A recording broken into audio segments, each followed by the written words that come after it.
Thank you, Mr. Speaker. Mr. Speaker, I rise to ask the Attorney General and Minister for Justice the basis for the administrative decision by IOCO to demand justification as a bail condition for suspects in recent times, particularly appointees of the previous government.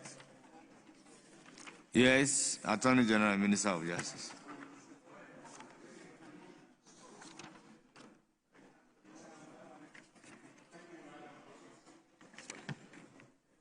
Thank you, Right Honorable Speaker. Mr. Speaker, in accordance with Article 14, Clause 4 of the Constitution, the EOCO and other law enforcement agencies are mandated to effect arrests and to release persons who have been arrested either unconditionally or upon reasonable conditions necessary to ensure that the accused persons or the suspects appear at a later date to stand trial. The justification for bail conditions, even if on an administrative basis, in the recent cases is not new, and there is no intent on the part of the EOCO and the Office of the Attorney General and Minister of Justice to impose arbitrary bail conditions on government appointees of the previous government. The grant of bail with adequate justification ensures that suspects will attend court when they are needed to stand trial. Mr. Speaker, this is my answer to the first question. Honourable Member, any supplementary question?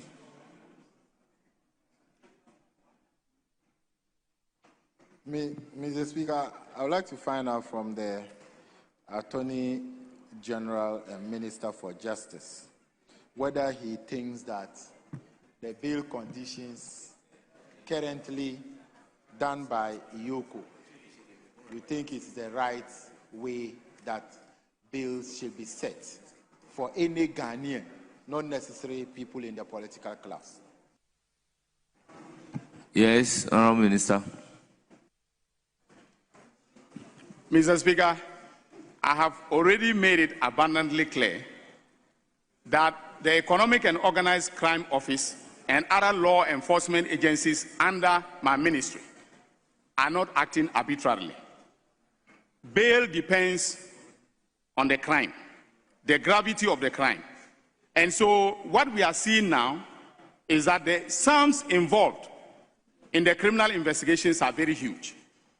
And because they are very huge, if you set very low bail conditions in terms of the sums, the likelihood is that when the person, the suspect, escapes or is unavailable to stand trial, whatever you are able to extort in justification will not be able to offset the sum that is involved, the criminal liability that is involved.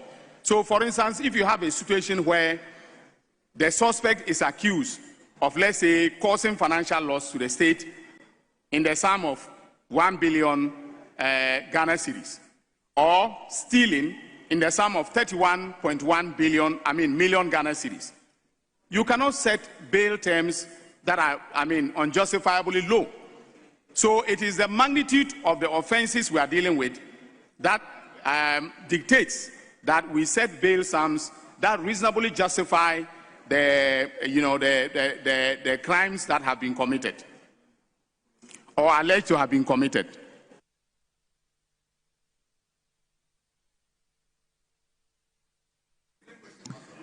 Any further questions? Yes, Mr. Speaker. Attorney General and Minister for Justice. My little reading. Bail conditions. Will you consider other form of conditions for granting bail to former appointees if you reasonably believe that the person will be available when needed? Because I might be wrong, but my thinking is that bail is set out in many cases so that the person can still be available, or maybe the person will not run away. After taking the passport of the person, but asking for landed property justifiable surety. Honorable Do you think member, you are consider- violating standing order 88. But Mr. Speaker, so my question, will you consider other form of bail condition rather than this current form IOCO is implementing? Yes, Honorable Minister. Right, Honorable Speaker. The Minority Chief Whip is asking me about other forms of bail conditions. As a lawyer, I have been trained to do what is traditionally and legally acceptable before the courts of law. So bail sums, usually bail conditions are either tied to the sums of money to be justified by landed property and so on and so forth. And we haven't done anything that is out of the ordinary. We have followed strictly what is permissible under the law and then, of course, practice. So I haven't done anything out of the ordinary. I don't know what other forms of, bail conditions he has in contemplation. Maybe if he has any advice that he wants to give in respect of alternative ways of doing this, I'm willing to consider them. Yes. Attorney General, will you review the current bail conditions imposed on people on the custody of IOCO, considering that the courts have varied some of the conditions that IOCO have imposed? For example, the former boss of BOST, IOCO gave a bill of 60 million Ghana cedi. The court today reviewed it to 30 million. Will you consider reviewing the current bail condition on people who are still in the custody of IOCO when unable to meet the condition of the bill? Will you? Yes, Honorable Minister. Right, Honorable Speaker. The Minority Chief Whip himself has used the word review. The first Deputy Speaker, the first Deputy Whip has used the word review. Usually, when the bail is set by law enforcement and the suspect feels that the bail conditions are, onerous, they go to court. That's why they hire lawyers. So the lawyers apply to court for a review, a review downwards, a downward adjustment of the bail conditions. And that is what has happened in the instant that you have rightly pointed out. That was what happened. The bail was set by EOCO, I think, at 60 million, with sureties to be justified. And the Human Rights Court, upon an application being made by the suspect, reviewed the bail, condition downward to 30 million. That is for the court to decide.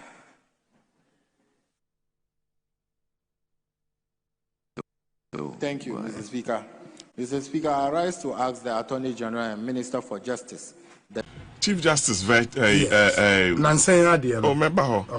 Before that, Obi Peso Sewa, and or can anymore, me my trajectory. Obi Kraka say, oh, time you have Chief Justice demonstration in Kraman Kobe. Yeah, the videos they ban. I was there, I even spoke. My own so Obi wa opese anani pebu omo pese omo say, but ne Nyankopon say you were born on Weshia no. Obi a won any onyam ne insure. Vetting, opese. I want to opese. Yes, I want to say one thing because some have said, say immediately after the vetting, when minority members on the committee. STG walk out, I stayed. No, you didn't. But at least the people expect, say, a day after, Obaba share post with pictures, say, the appointment committee are discharged your duty, avete. Some things say it was a betrayal of the position of the minority. Oh no, not at all. Obi, yet social media handles. We need this one or manage. In your manager, sure, they can make a certain post and you may have your own views, but issues, you wouldn't hang the person.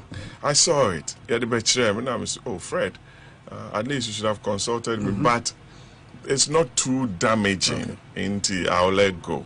Thereby, I can give you the roadmap to the vetting. Vetting, Biano, especially this one. You be my instruction. See in Shia 9 a.m. Vetting 11. Near discuss it. Me person me ko into the details. But me mau adjust. That's right. Into Shia, ebia leader bet show the position. For this one, for example, this one me ko say, oh yeah, me preliminary statement ni kumma me. Okay. Me come na me a few corrections na me de man. Okay. Into the train on our boy who is the spokesperson for legal and constitutional affairs of by. Into your buy no. You know be a chair in the position in how we feel. If you side with me, if you side with leader, if you side with honorable Senyako. Yes. We are about 12 in a room. Senior counsel Tony Mier. Okay. Now in a democracy no. Obi abeche me studio and cassette. Na me position, leader position, no, it will be a breach of confidence of on the part of the caucus. Ain't it? You hear me who post? And I'm oh Fred, well, it's not too damaging, but you should have checked with me. Now, in any event, number one, you're converting, no? Sure. It's part of our oversight. I'm saying. Nipanucho oversight, we exercise that's where the contention was. You're converting, it was part of our oversight. We signed in the attendance, which will be produced in the votes and proceedings of the day. We introduced ourselves, and the nominee swore the oath before. Sure. Is it not part of our oversight? So I saw it as not, but you see, say, Obi to say be a Rasbo Barak. A post to be here. MPP for it to put to a certain slant on it. Sure. Part of the diabolics. Ain't say me handler post to be 9 too damaging 94% of your diabolics. That's their own problem. Question this. Me trust Papa Nana. No. And almost stage work also can hold a press conference. I'm honorable and member of parliament for Asante Achem Central. On our address here. Chief Justice Nansenya oh, member. Okay. Before that, Obi person sewa and or can anymore. Me ma trajectory. Obi can say, oh, time you Chief Justice demonstration the Kraman Kobe. Yeah, the videos they ban. I was there, I even spoke. My own so obi wa opese anani pebu omo pese omo say but ne nyankopon say you were born on washira no obi a won ani onyam ne nshira vetting opese I want to opese okay. One thing because some have said say immediately after the vetting when minority members on the committee STG walk out I stayed no you didn't but at least the people expect say a day after Obaba share post with pictures say the appointment committee at discharge your duty averte something say it was a betrayal of the position of the minority. Oh no, not at all. Obi, yeti social media handles. We need this one or manage. In your managers, sure, they can make a certain post, and you may have your own views, but issues, you wouldn't hang the person. I saw it. Yeah, the chairman. I was, oh, Fred, at least you should have consulted me, but it's not too damaging. Into I'll let go. Okay. Thereby, and say, I can give you the roadmap to the vetting. Vetting, Biano, especially this one. You be my instruction. See in Shia 9 a.m. Vetting 11. Near discuss it. Me person me ko into the details. But me mau adjust. That's right. Into Shia, ebia leader bet show the position. For this one, for example, this one me ko say, oh yeah, me preliminary statement ni kumma me. Okay. Me come na me a few corrections na me de man. Okay. Into the train on our boy who is the spokesperson for legal and constitutional affairs of by. Into your buy no. You know be a chair in the position in how we feel. If you side with me, if you side with leader, if you side with honorable Senyako. Yes. We are about 12 in a room. Senior counsel Tony Mier. Okay. Now in a democracy, no, Obi abeche me studio and cassette. Na me position, leader position, no, it will be a breach of confidence of on the part of the caucus. Ain't it? You hear me who post? And I'm oh Fred. Well, it's not too damaging, but you should have checked with me. Yeah. Now, in any event, number one, you're converting, no? Sure. It's part of our oversight. I'm saying, Nipa neutral oversight, Yeah. we exercise. That's where the contention was. You're converting, it was part of our oversight. We signed in the attendance, which will be produced in the votes and proceedings of the day. We introduced ourselves, and the nominees swore the oath before. Sure. Is it not part of our oversight? So I saw it as not. But you see, say, Obi to say be a Rasbo Barak, a post to be here. MPP for it, we put to a certain on it. Sure. Part of the diabolics. Into say, may handler post to be net too damage in 94% of your diabolics. That's their own problem. Question this. Me trust Papa Nana. No. And almost stage work, I also can't hold a press conference. Emma Honorable Animedu, and member of Parliament for Asante Achem Central. The National Cathedral Board of Trustees ordered an audit into the accounts of the National Cathedral. The audit was published, and there were some issues that bubbled out of the audit. But there are two kinds of audit. There's a normal audit that you yourself choose your auditor and ask him to come and audit you. And then he audits and presents the report to you. There's that kind of auditor. Then there's the auditor who is asked to come and do a forensic audit. And so we got a copy of the audit that had been commissioned by the Board of Trustees. And as president, I directed that a forensic audit be conducted. We want to know what happened. Before we go forward, we must know what happened. And so we're waiting for the report of the forensic audit. Once that forensic audit has been done, then we can decide what the way forward is. I am a Christian, and I believe that building a house where we can worship God is a good thing. I contributed, I was one of the chief fundraisers for my own Assemblies of God church building where I worship at Ringway Gospel Center. And I built 10 rural, we call them temples, in 10 villages for the Assemblies of God Church. Of course, I solicited support from different people, and we built them. They have quarters for the pastor. He's got his bedroom, he's got his kitchen, he's got his living room, and then we have the church hall that can seat up to about 150 people. And so I do believe in building, an interdenominational place where we can worship. But it must be done in consultation with all of us. All of us must decide, how we want to do it, what the scope is, and how much it should cost. I believe that at this time and age, with all the problems we have, $400 million to build a cathedral is excessive. I know Nigeria have built an ecumenical center, and I've been there. It's a decent, beautiful place. And they built it for $40 million. And so maybe some of the things are excessive, Let's find somewhere, all of us, on National Day of Thanksgiving and Worship, we can all go there and worship God and thank Him for what He has done for us. The establishment of the Office of Special Prosecutor, an independent, non-partisan body with a relevant professional capability to lead the fight and hold public officials, past and present, accountable for their stewardship of public finances.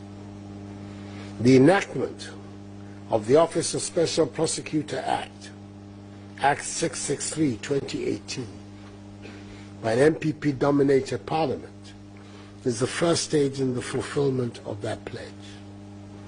Satisfied of the constitutionality and propriety of the legislation, I assented to it on the 2nd of January 2018.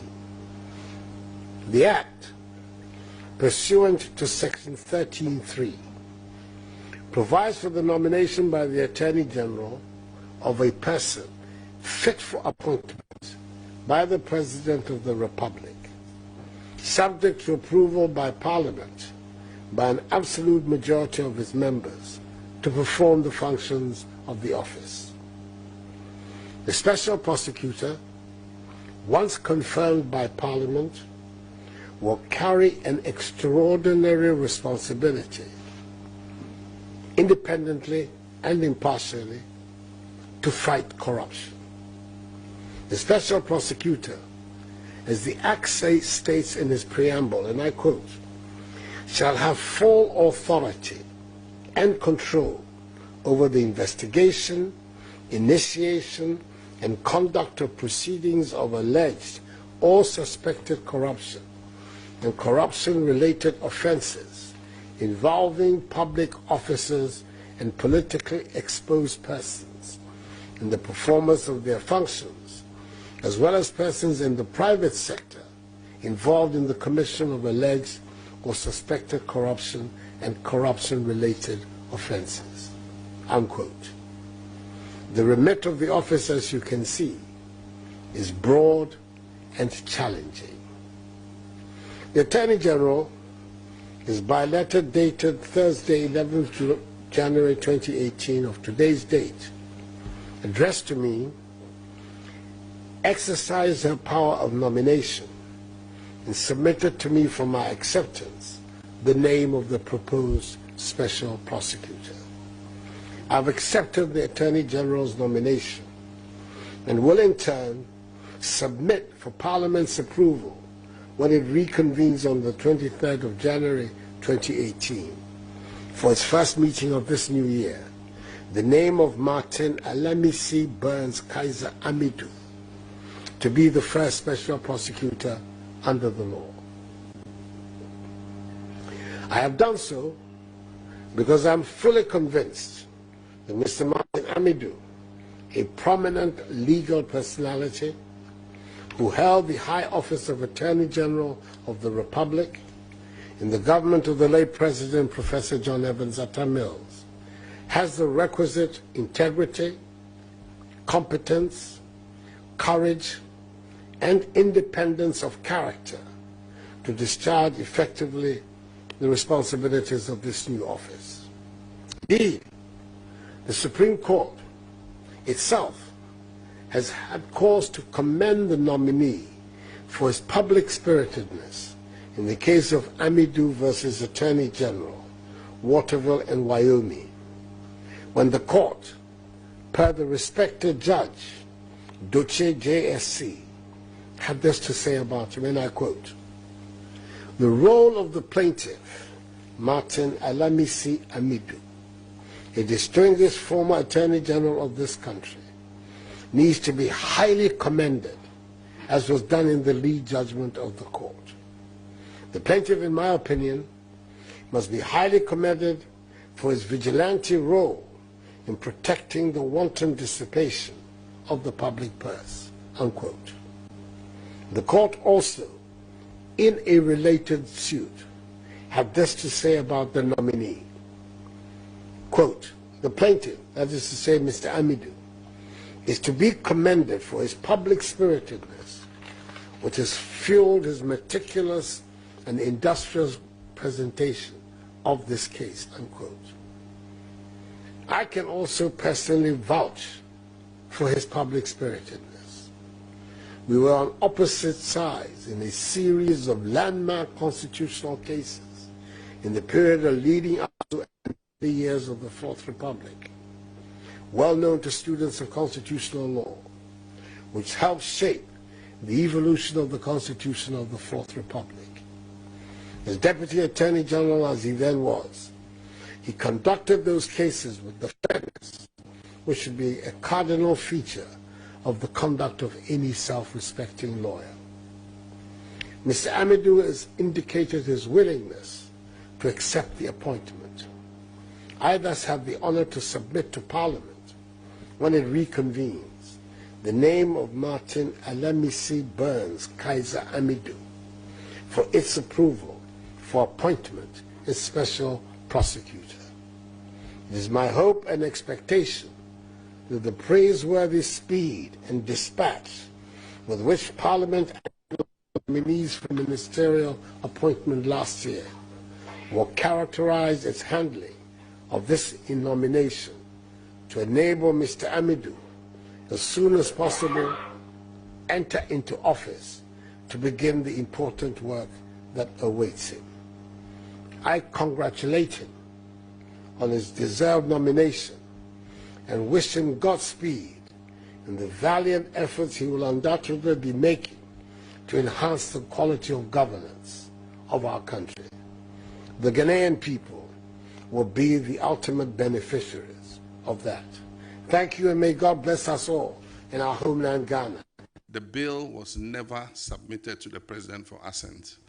So it was not submitted, and the president did not assent. And by the Constitution, any bill that is not assented to by the president before the expiration of the life of Parliament expires. And so it means that the bill has to be relayed in the House. The Speaker has given notice that he will allow it to be relayed. But if you want the position of my government, marriage is between man and woman.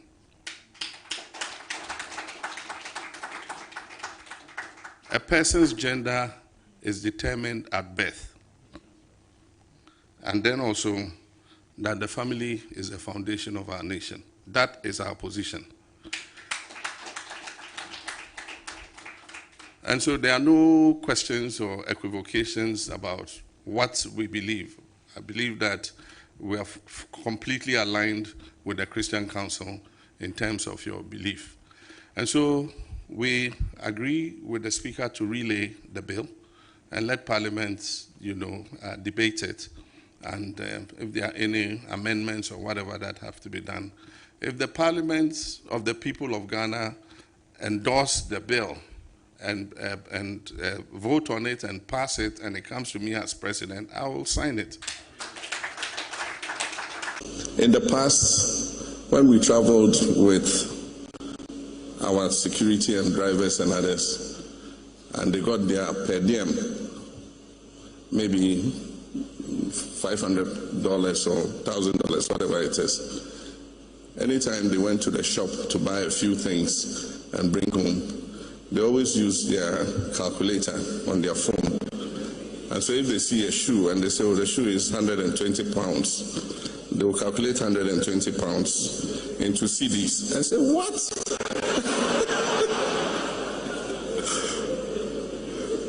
When they see how many CDs they will get for this shoe, they will make job, may be coffee.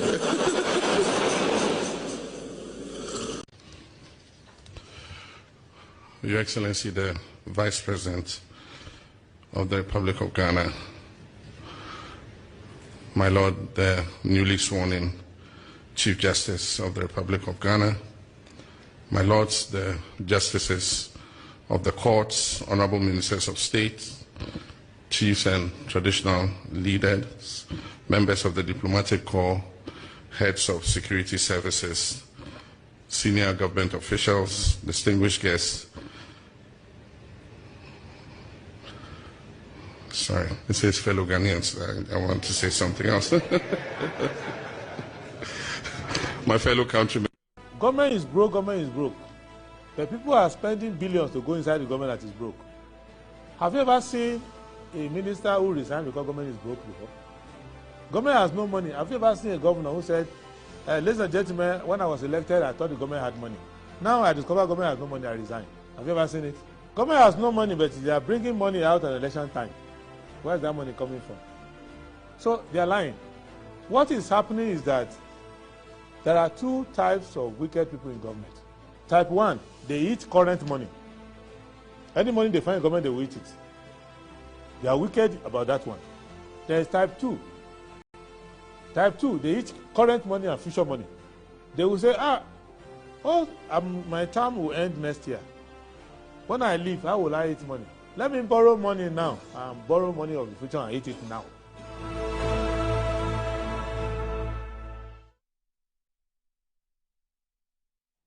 Right, good morning. Thank you very much for joining us. This is Metro TV. Of course, it is the Good Morning.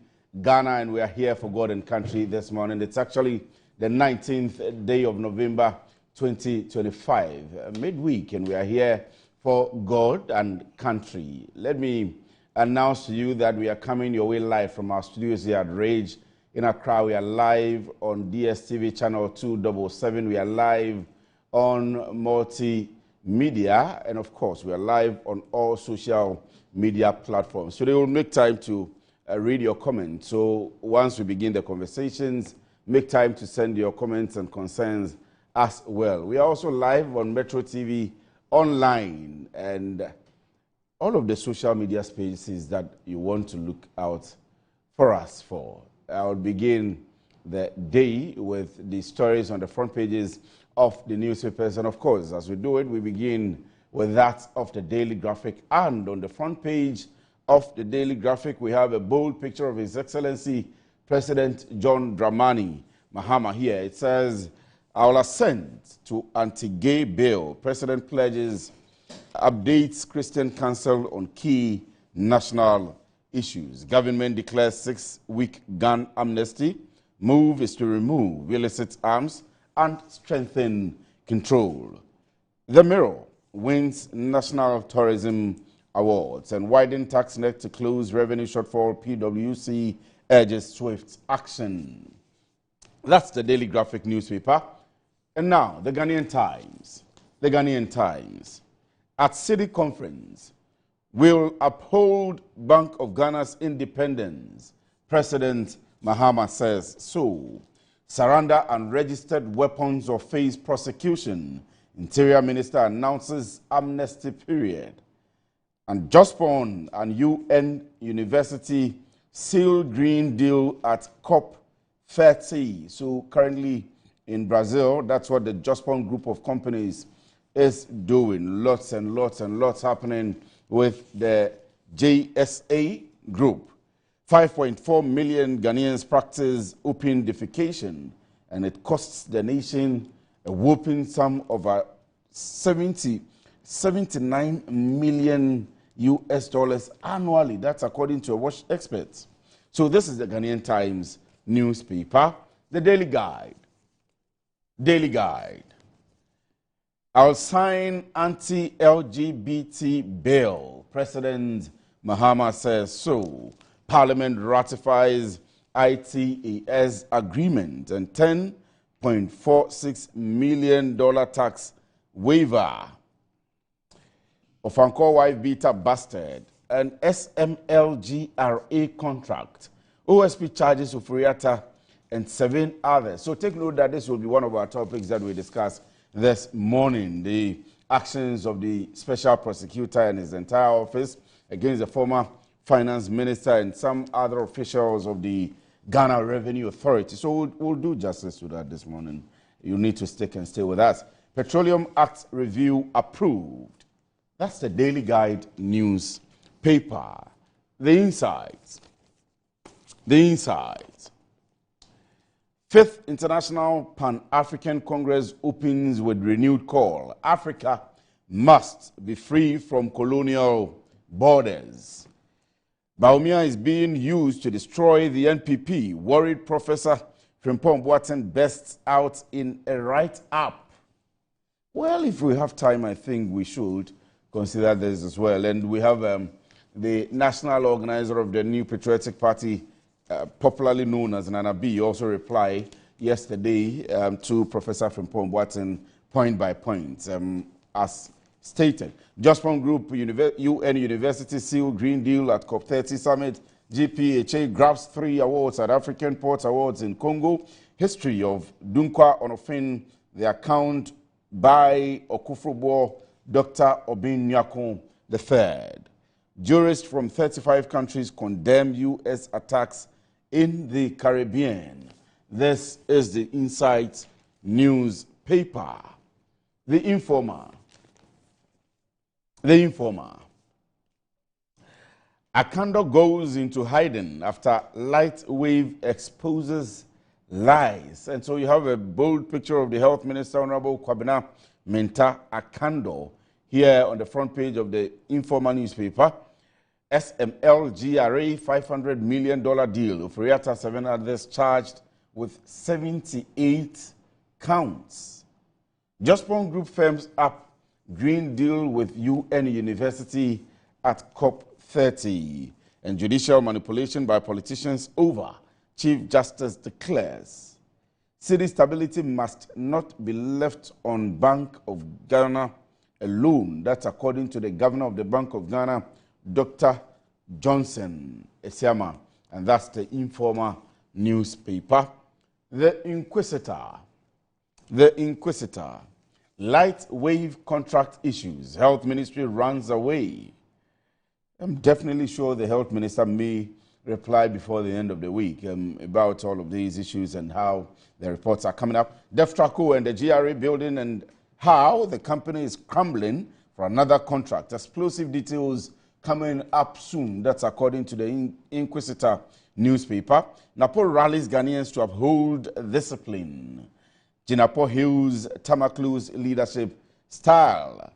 And you have a beautiful picture of the two, John Abdullah Jinapor, Minister for Energy and Green Transition, and Eduji Tamaklu, National Petroleum Authority Chief Executive Officer, on the front page of the Inquisitor newspaper. And now, the Herald. The Herald. Finance Minister exposes $40 million financial loss under Dominic Nitiwul. Wow. Also, Ken Oforiatta going on trial in absentia. But, so the rest of it, you can find it in the Herald newspaper. Flight risk ex-Bost CEO gets 30 million Ghana cedi bail. So, well, Okaikwe Central Member of Parliament denies floor to unseat Afenyo Makin. Margins Group using 35th anniversary to revitalize Kimbu Triangle. That's the Herald newspaper. The Publisher. Jospon, UN University partner to drive Africa's climate action. Ghana Link announces ICOM's upgrade. All eyes on Joe Wise as NPP external officers seek proxy voting. God will judge you. Another prayer to Finance Minister on the $10 million Tata waiver. That's the Publisher newspaper. The Accra Times. Post-budget workshop. We will equip MPs, Speaker Babin says so. We are beyond criticism. Osahin Afenyo Makin is here on the front page of the Accra Times saying so. NPA marks 20th anniversary. Frimpong Watson writes, NPP executives hide behind a spineless neck decision to destroy the party. That's according to the Accra Times newspaper. And GRA grabs 2 awards as Asa Radio exposed on misleading publication. That's the Accra Times newspaper. That's the Accra Times. We now move on to the Custodian. Diaspora NPP delegates threaten legal action over proxy voting rights. And May fails to answer RTI request on 2024 finances. Asuna Adonton family announces 40-day observance for late Kofi Safo Esiama. And Jospon Group and UN University sign climate deal at COP30. 50% of 2025 budget targets not achieved. This is according to Dr. Gideon Buakon, captured on the front page here of the Custodian newspaper. So that's the Custodian newspaper. And then finally on my list for this morning is the Daily Post. The Daily Post. Mahama says, I won't spare any minister who brings a scandal. And Mahama is on the front page here on the Daily Post newspaper. I'll sign anti-LGBTQ plus bill if passed by Parliament. So this is according to the Daily Post newspapers attributed to His Excellency the President John Dramani Mahama. And Jospon Group and UN University seal Green Deal at COP30. All you need to know about heart failure, symptoms, causes, risk factors, complications, prevention, diagnosis, and treatment. And at the top left corner of the Daily Post newspaper, you have Cedi at 60. Gold Board highlights contribution to a stronger Ghana city. So, head of media relations at the Gold Board, Prince Kwame Minka, is by that story there, telling us how the Gold Board has also supported the strength of the city as currently experienced by all the business people here in the country. Let's see what's happening on the online portals as well, specifically on Metro TV Online. But just before we do that, you see our guest, one of them is already seated, Honorable Collins Adumako Mensah is here in the studio already. Will be joined pretty shortly by Victor Kojuga Adaudu, who will be representing the National Democratic Congress. We're also live on 94.1 FM. That's if you don't have the opportunity to watch us on your screen. So let's see what's happening online, and then we'll quickly take a break. When I come back to the studio, I'll begin my discussions.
my friends, my name is Kelkit Toothpaste. Wow. I was made to be gentle on your gum but protected. I will protect your teeth from cavity, make your teeth whiter, stronger, keep your mouth fresh all day. And best of all, I'm strawberry flavored. So put on a smile and try me. That's amazing. Just try me. That's my job. If you say so, jump on my brush. Makes your teeth stronger, chicky whiter, chicky stronger. Yay! You did it! I'm glad you like your new toothpaste. Don't forget to brush both day and night. Kelkits, happy smile.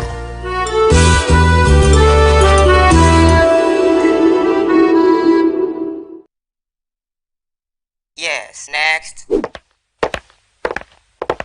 Hey, Nadia Benson, Asamo. Me didn't tum. Mr. Friendly Calico, just call me cockroach. Now, Mr. Friendly once now. Hey, that's you. Improve car. Yeah. Captain Mosquito, double the action.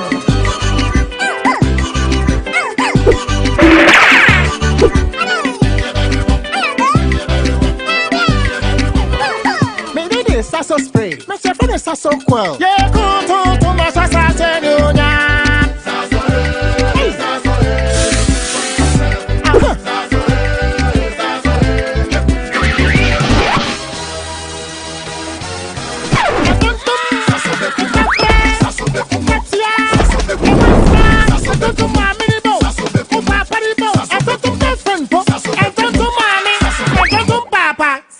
Come on, Tom Preco.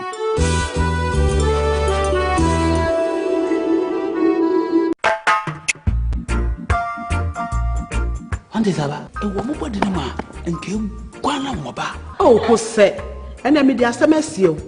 Cannon Pano, Nasana, Michiana, what me. A drain I didn't quano. Kingdom Garlic Bitters. No, benefit him. Me benefit wine. Also, what told dear? Abrewa, the smile, our brand. Mishuve, one antique crana wabre. No Kingdom Garlic Bitters and any capsules. Nanya, what ya brebia. Kingdom Garlic Bitters and the capsules. Assembia, a different one who am I when I say. Send your name, wife, company one personal. Kingdom Ginseng Power Capsules and tea. Say, see, I'm password. Kingdom Ginseng Power Capsules. A many genius from Debefi, Abrebia. Obebia o de poor hauno. Edroba Kupa Wihiane Tremendous Capsules. Tremendous Capsules. SSC Uma Uya Obesima. Edno you benya bi obebia eton robia. Kingdom Herbal. No challenger.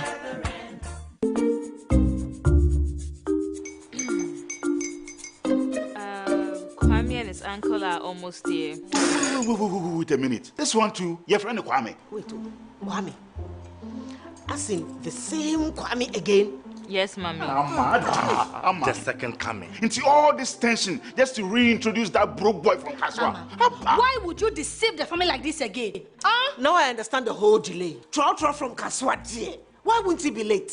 Or be late, of course.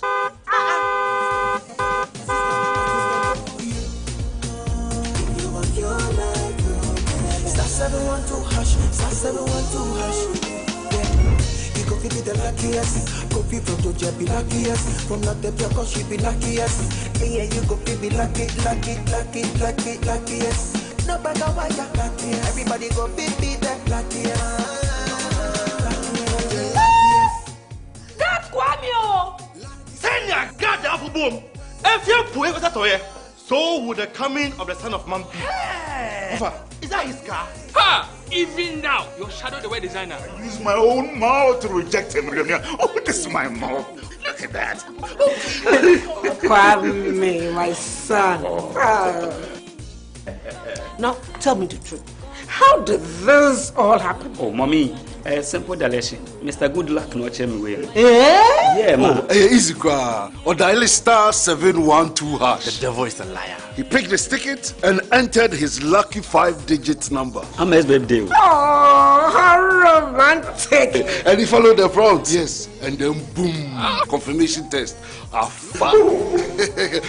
One quick, pick 5 numbers for me, okay? I'm feeling like 7. Dial star 712 hash. Choose your ticket. Enter your lucky number. Follow the prompt and let destiny handle the You see how they love you now? Yo, the family can answer me. Before December, may release a motivational album. Patapa, my super. This promotion is regulated by the NLA on the Caritas platform. West Africa's soil yields global treasures. Cocoa, cashew, shea, and cotton. They power industries across the world. Yet for our region, the greatest value still slips away, exported raw, taking with it jobs, industries, and the promise of shared prosperity. The real question is no longer what we produce, but who captures the final reward. True prosperity lies in the value we add right here at home. That's why the 4th edition of the EBIT President's Roundtable will gather the architects of Africa's prosperity and Africa's transformation to answer one defining question. How do we finance the journey from the farm to the port? Join Dr. George Ejikum Donkor and some leading experts as EBIT leads a high-level dialogue to unlock financing, empower local industries, and turn West Africa's raw potential into industrial power. Be part of the conversation redefining our economic future, live on Metro TV, DSTV Channel 277, and EBIT platforms on November 24, 2025 at 11 a.m. EBIT President's Roundtable 2025. From the farm to the port, financing the value chains of West Africa's cash crops. My name is Anita Erskine, and it would be an honor to host you.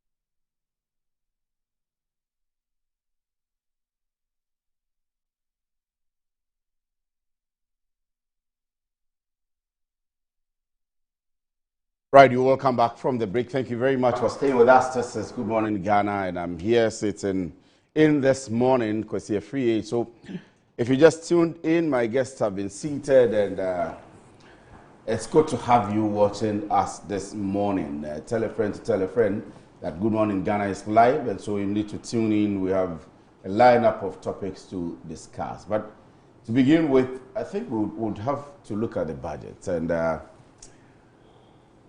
for the many names that people have called it, both the majority side of parliament, minority side of parliament, and the details coming up and so on and so forth. I'll not take the wind out of the panelists here this morning, but as I introduce them and introduce the topic, I would allow them speak. To my immediate left is the Member of Parliament for Efija Kwabre North, and my very good friend as well, Honorable Collins Admako Mensa. Honorable, good morning. Thank you very much for joining us. I hope you're doing well. By grace, I'm fine. I'm fine. Doing well.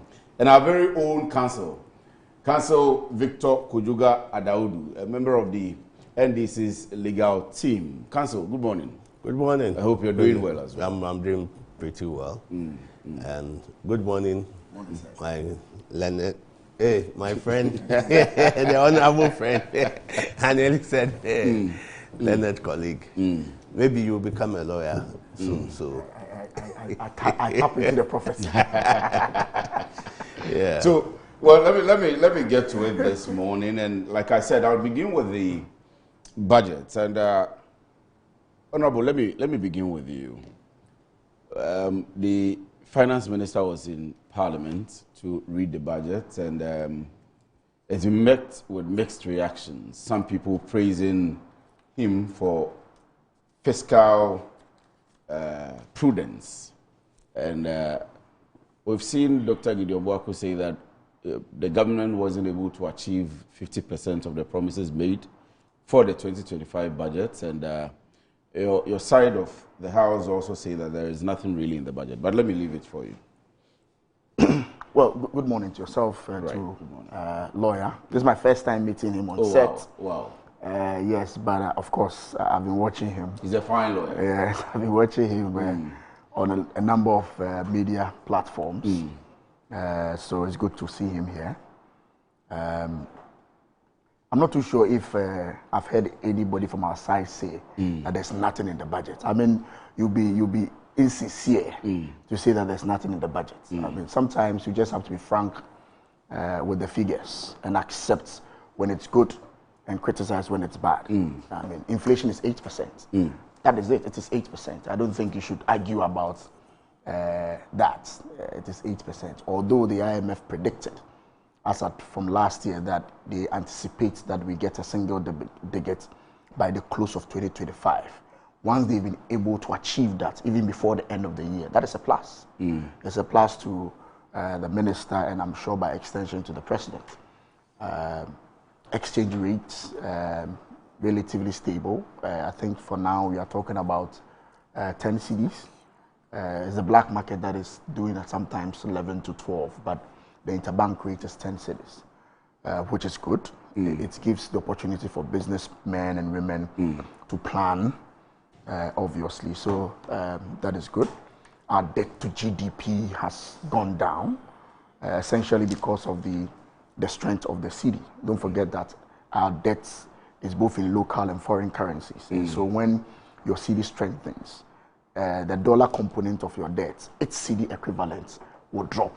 And so you've seen some debt to GDP figures quite okay. So I'm not too sure anybody could say that there's nothing in the budget. And I've not heard anybody from our side say that there's nothing in the budget. Of course, the 2025 budget as presented somewhere in March, April, also indicated some promises. And it's also fair to assess those promises. We are almost at the tail end of the year, whether those promises have been fulfilled. I heard Dr. Gideon Boaku yesterday. I was sitting close to him when he was having his debate on the floor. He talked about the Women's Development Bank, where we were promised an allocation of 51 million for it to start. We didn't see anything happening significantly in that space. This year, they've also allocated 401. If 51 could not even start the whole process, we're wondering whether the 401 could kickstart the whole process. That is a genuine concern that any Ghanaian can talk about. The 24-hour economy policy was a trump card before the elections. And we're told of a 133 shift system going forward. So if today the minister promises that he's going to create about 800,000 jobs, when we did not see much of the 133 shift system, that is a genuine concern anybody could talk about. There's been mixed communication about this 24-hour economy. I heard the majority leader in Parliament say that the 24-hour economy really is going to be moved by the private sector. Government was just going to create an enabling environment. Government was not going to spend on the 24-hour economy. They're expecting the private sector to lead that. We are being told that an amount of 101 million has been allocated to the 24-hour economy. The main man in charge of the 24-hour economy was in Parliament and told us that they need about $4 billion to ensure that the 24-hour economy gets to the level that we all want to. We are not too sure if 101 million out of the 4 billion can do that much. So these are genuine concerns that any person can make. We've also seen that the revenue targets have not been met. If you look at the budget, the revenue target have not been met. We've seen that capital expenditure, money that were allocated, out discipline, you know.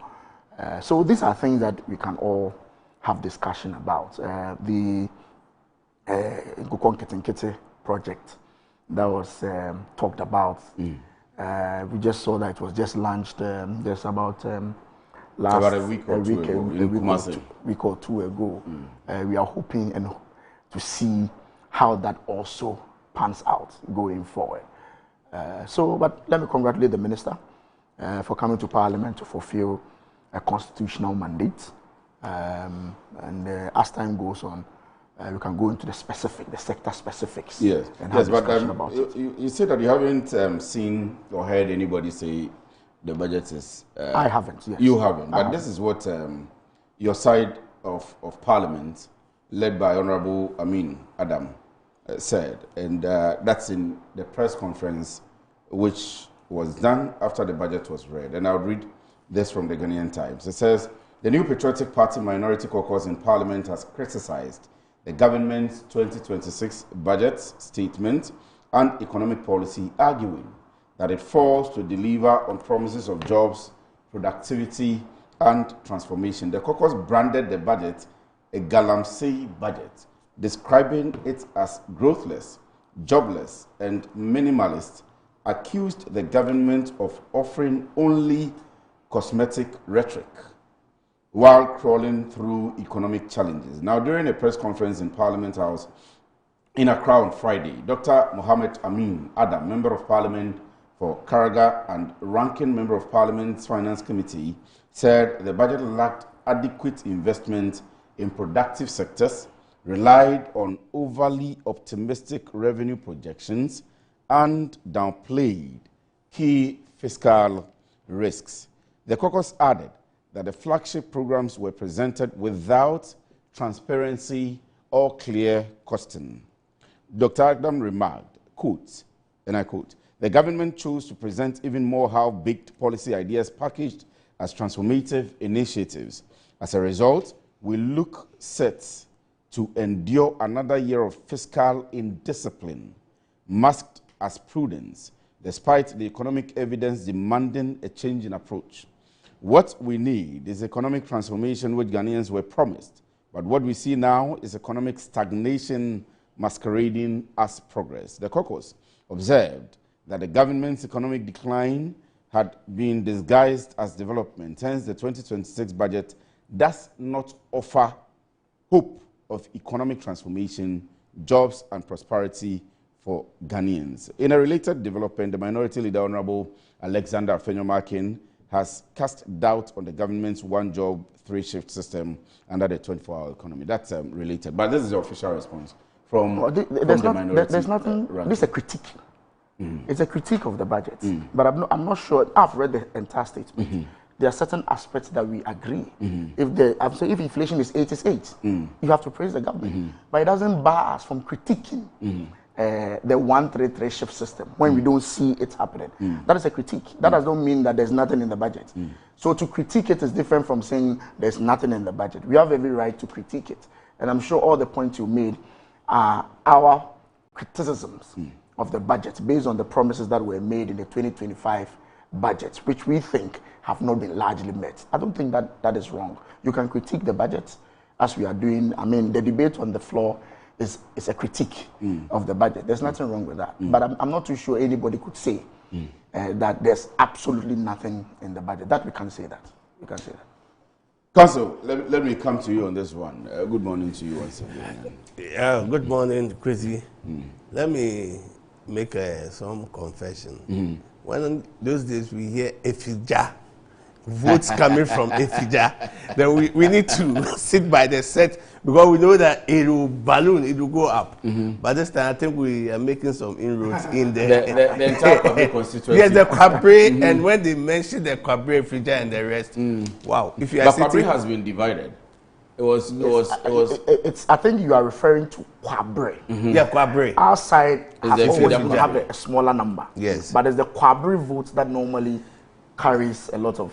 The Kwabre East. Kwabre East. Yeah, Kwabre East. Kwabre East. So when we hear it, then we are like, wow. It is one of the pointers that we always look at when it comes to election. Anyway, I think that the budget so far has been hailed as one of the finest budgets we have in a very long time. It is positive. I think it brings hope. And for me, budgets always is the estimates that the government makes. It's likened to a vision. I don't think I want to go so deep into economics or this. I just want to speak the ordinary man's language to understand when we say something is a budget. A budget shows that this is what government wants to do. This is the amount we are expecting that we will have. And this is what we want to spend it on. And that is what the whole budget has been about. And this budget, if you look at it, largely, it is a product of what the government, the initiative they took earlier on. You remember the National Economic Dialogue? When we had cross-section of Ghanaians, the experts, what has to be done to resuscitate this economy? And I think largely we are seeing the dividends from that, the recommendations that were made that are being implemented. And whilst the Minister for Finance himself at that dialogue said that we were going to implement everything to the latter. Everything that was within the recommendation that has made. And I am sure that is what has seen us through, that the inflation is down. We are not borrowing as much as it used to be the case. We are not doing that reckless borrowing. And you see that at the end of the day, there have been some fiscal discipline. Something that was introduced was the commencement approval. If contracts and others are going to be given, you need a commencement approval from the Minister of Finance, so that at the end of the day, it is not like contracts that have been given when it is not part of the budget. That example, every nook and crook of this country, everywhere they need roads. The chiefs, the people are always crying for roads. So maybe contracts have been given when it is not part of the budget.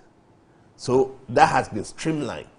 Now, if you look at the budget, one of the things that had been done to organize labor, even workers, you realize that although the increment that has been given, that is 9%, right? After the tripartite committee sat down, 9%. People will wish for more. By the end of the day, it's an improvement in what we have seen. Gone were the days when 4%, 3% were being given to workers, and there were agitation here and there. I think that if we see this one, it is something that has brought some improvement. And I'm sure the president has made that firm commitment and say that when things improve, the economy improve, lives will also be improved, remuneration and others will improve. You know, when you look at the flagships that you said, the budget normally that comes is not the actual, like I said, it's the estimate. This is the vision. This is what we want to do. So definitely, you always find that, as he said, the critique, since 1992, when we were a little bit to appreciate political issues and things, we have seen both the majority and minority. Anytime budget is read, the majority will hail it, that this is one of the best. The minority would always find or christen the budget, the Asempa budget. We've had the Wahala budget.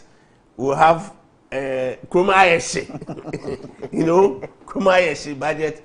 And it is one of the things that is accepted within Parliament.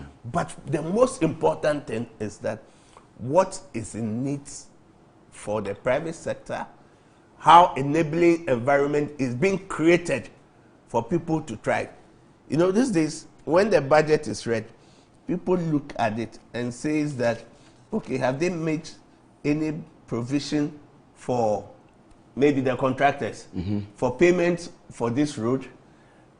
Labor also looks at it, how much, what is being given to us.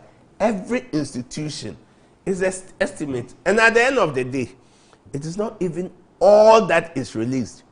Because what is released for implementation is based on the need as and when. Because there's a lot of competing interests chasing the few, the money that we get. So for me, this budget is also trying to implement some of the flagship programs that government said it was one of the things that would be like a social contract between us. Now you see the 2024 budget, example for roads. You know, what the big push, what was released or what was budgeted for was about 13 billion. Around 13-14 billion. Now, next year budget, we are going to have about 30.8 billion. It tells you that the 2024, once government came in, actually nobody knew the actual state of the economy, whether the hole was half full or half empty. It is this year that now that we've been able to seal some of the loopholes, that it is bringing hope and say that we know the actual situation. It is not to lament about the problem, it is for us to fix the economy. And I think so far, so good. It tells you that even when we do not have economic management team,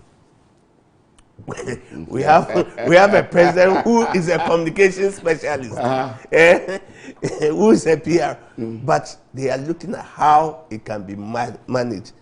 And at the time when we're even borrowing more, the expenditure, the forest was going up.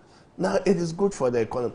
I'm even really surprised that now, you know, the business people, Guta and the rest, normally they would ask for their goods, you know, they need dollars. And during getting to the Yuletide season, that is when the forex goes up because they need money to buy goods for the Christmas festivity. But this time, we still see it as stable. One of the criticisms I hear from the minority and some other citizens is that the Bank of Ghana is pumping in dollars to cushion the CD, and they think it is artificial. This is a basic economics or basic thing in the house. When that can cushion you, you want to store it as a measure of value. You store it, and once the forex will be running. I think it's a simple economic issue. These are some of the things that maybe you may not see as the theory. The theory and its practicability are two different things. So for me, the budget brings hope, and this budget, I hope everybody, every citizen will be able to benefit from it. The other criticism I always hear is that money is not being released. Money is not being released by the finance minister into the investment and the productivity. So things are being a little bit hard. Yes, he may not release, but I think that payments that had gone through the process are being made. You know, it is money for contracts and others that haven't gone through or not through the budget. Those are the things that we are catering for in the 2026 budget. So I pray, and I know that everybody within all the sectors have been catered for. The flagship programs have been catered for. The tenure of the NDC, President Mahama, is 4 years. So we have 3 more years to go. It's only 1. And we are implementing what we have, the social contract we have with Ghanaians. And I'm sure at the end of the day, President Mahama knows that his legacy will speak volumes, whether positive or negative, because the person who will succeed him is going to campaign on that. And I'm sure that they know that within the 4 years, what we have to do to make ourselves, endear ourselves before the populace is what the president is doing. It might be difficult at this time, that things are not a little bit, it's not too easy as we, but there is hope at the end of the time. The minority or members of the opposition think that you haven't been too, or Honorable Atufosin wasn't too honest with the budget. For example, he didn't acknowledge the gains made already by the NPP from 2024 in fiscal discipline, for example, the DDEP, and so on and so forth. But let me pick a quick break. When I come back, I'll leave you to that. So they mentioned the ECG revenue mobilization, for example, that they had started being on the right trajectory before the new figures we are seeing. But Honorable Atufosin failed to mention that. So, but let me go on a quick break. When I come back, we can have the time to flow. So stick and stay with us. We'll be right back.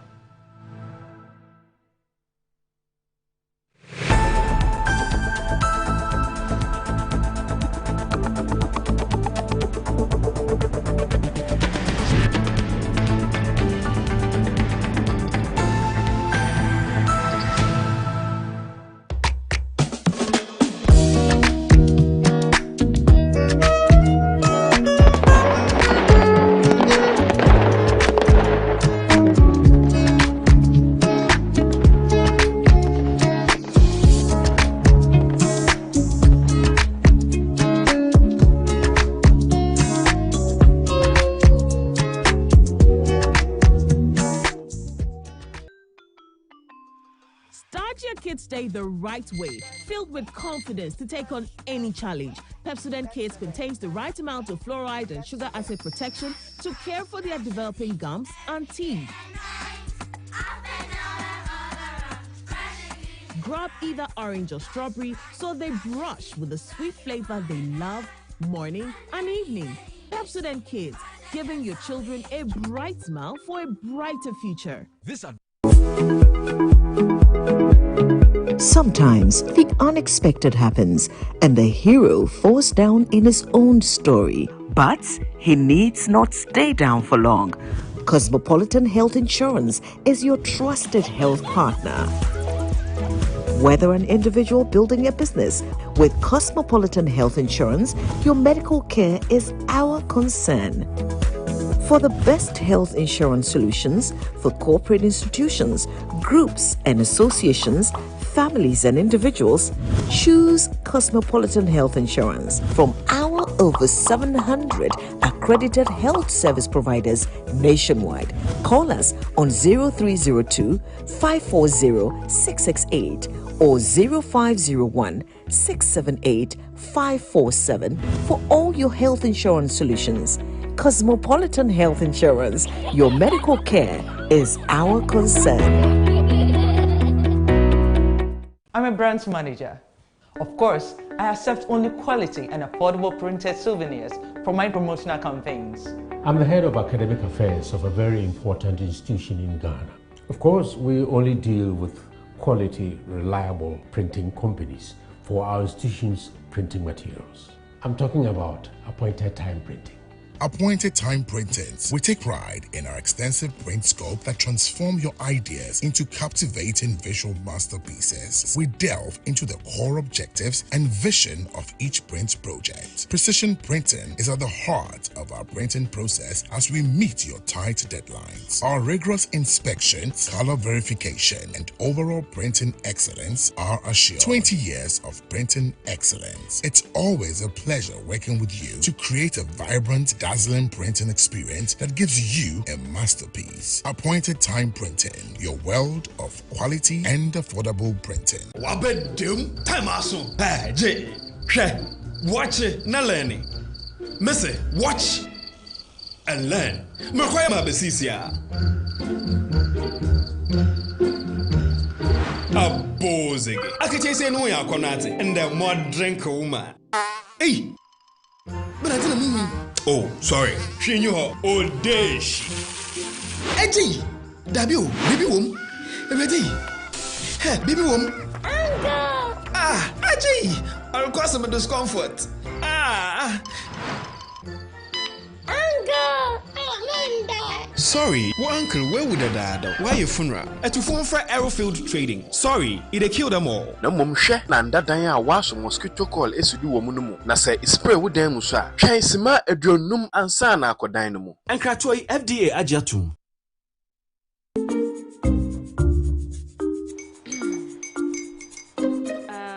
Kwame and his uncle are almost here. Wait a minute. This one too, your friend Kwame. Wait, Kwame. As in the same Kwame again? Yes, Mommy. The second coming. Into all this tension just to reintroduce that broke boy from Kaswa. Why would you deceive the family like this again?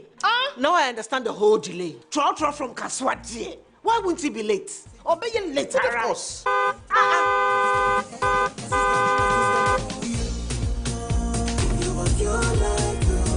Star 712 hash, star 712 hash. Go be the luckiest, go be from Georgia be luckiest, from not the cause she be luckiest. Yeah, you go be luckiest. No matter why you're luckiest, everybody go be the luckiest. That's Kwame. Send your God the apple boom. If you put it away, so would the coming of the son of man be.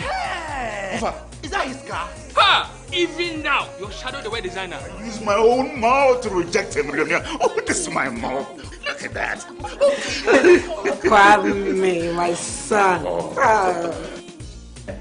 Now, tell me the truth.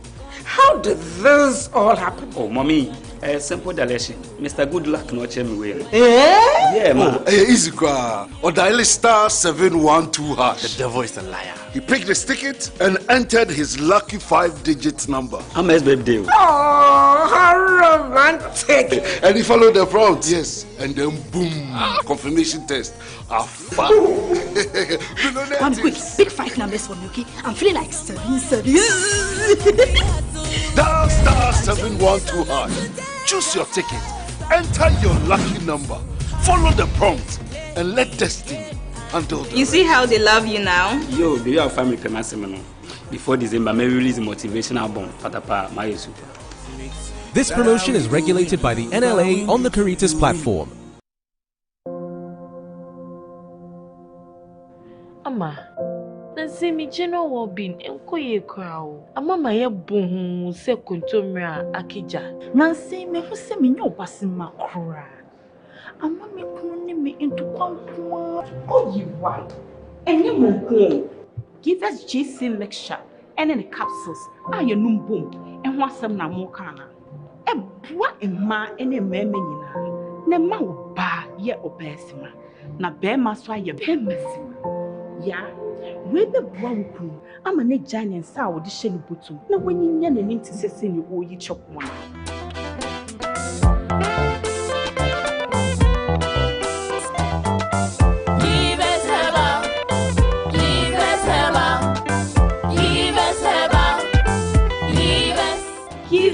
GC mixture and then a capsule. A pin for a batter, one more menu for one and Quadawi if you do me a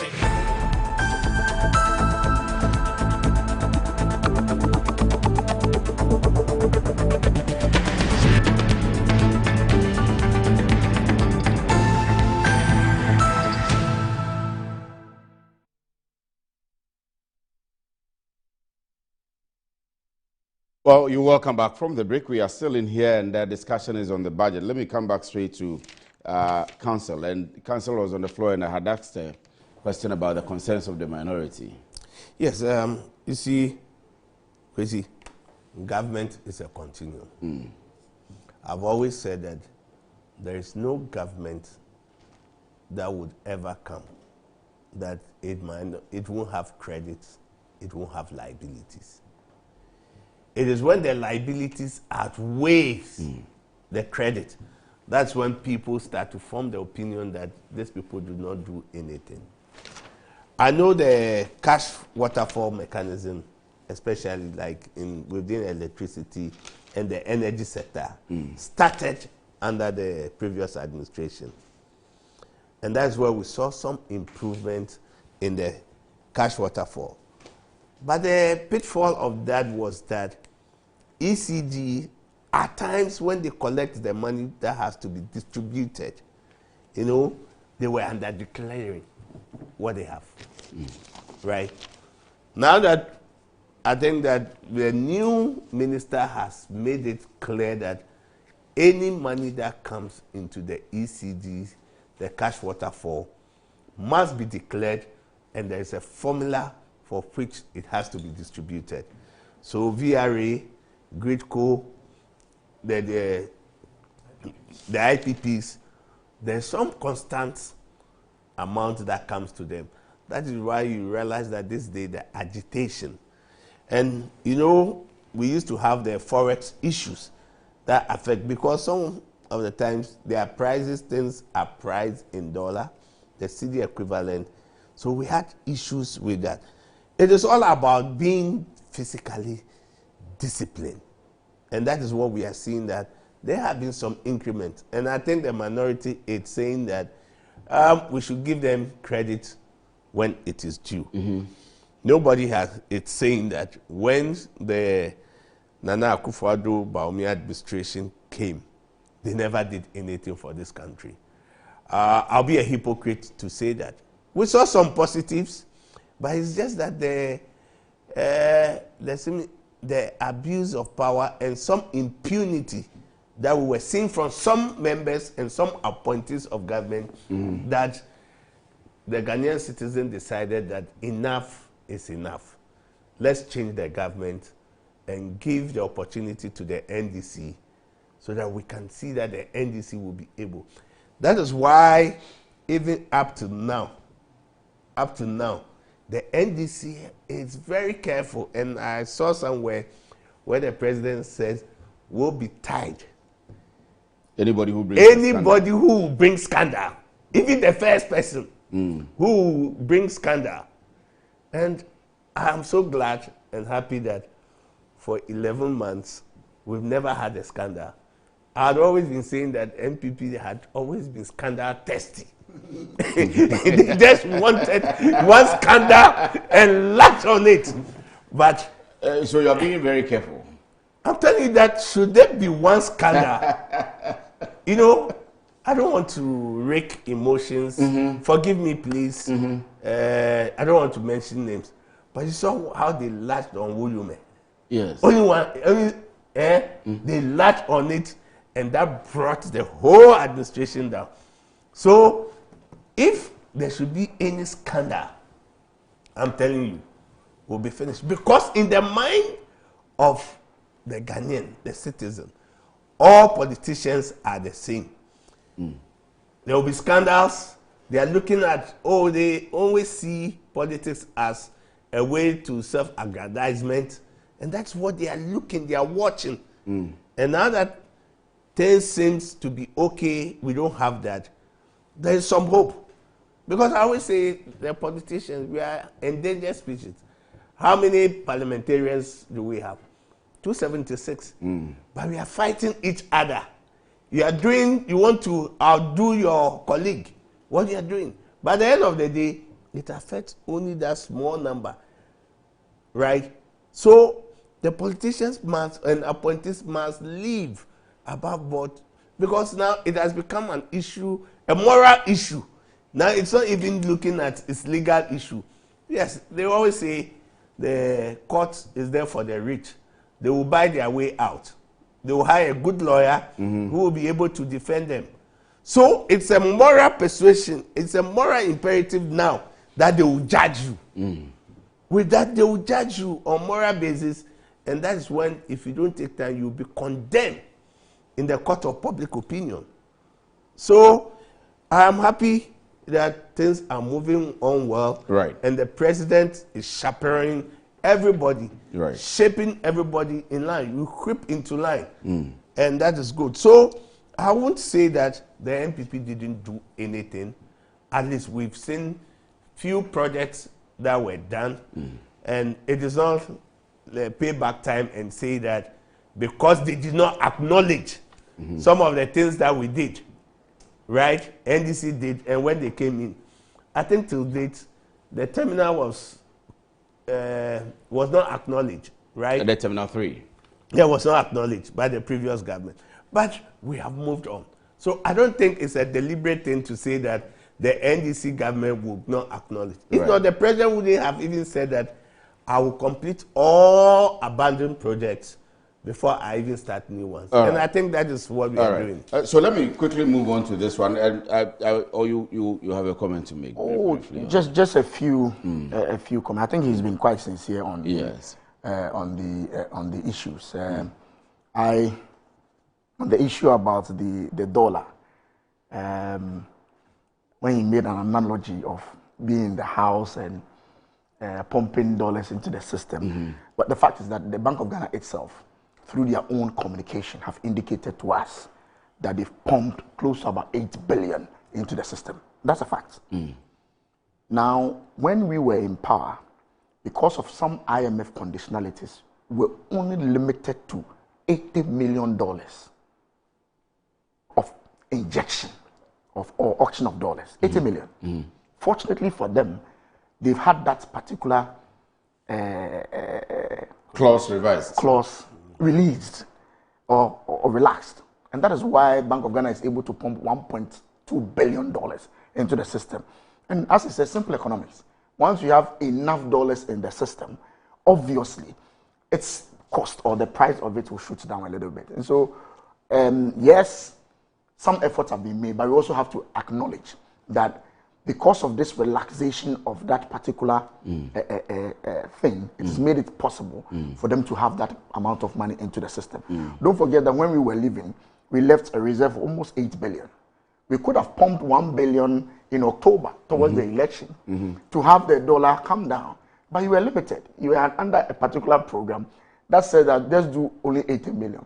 After the election, that particular thing has been taken off. So you can't take it away from them. If I was NDC, I'll say that my dollar has come down. But yes, of course, you'll be happy. I'll be happy about it. You'll be happy around this. But let me quickly pick the CJ. Let's do justice to it quickly, and then we can come to the OSP versus Ken Ofori-Atta. I just wanted to make a point about we not spending. We complain that they are not spending. Yes, yes. It's not we saying it. That's what the budget is saying.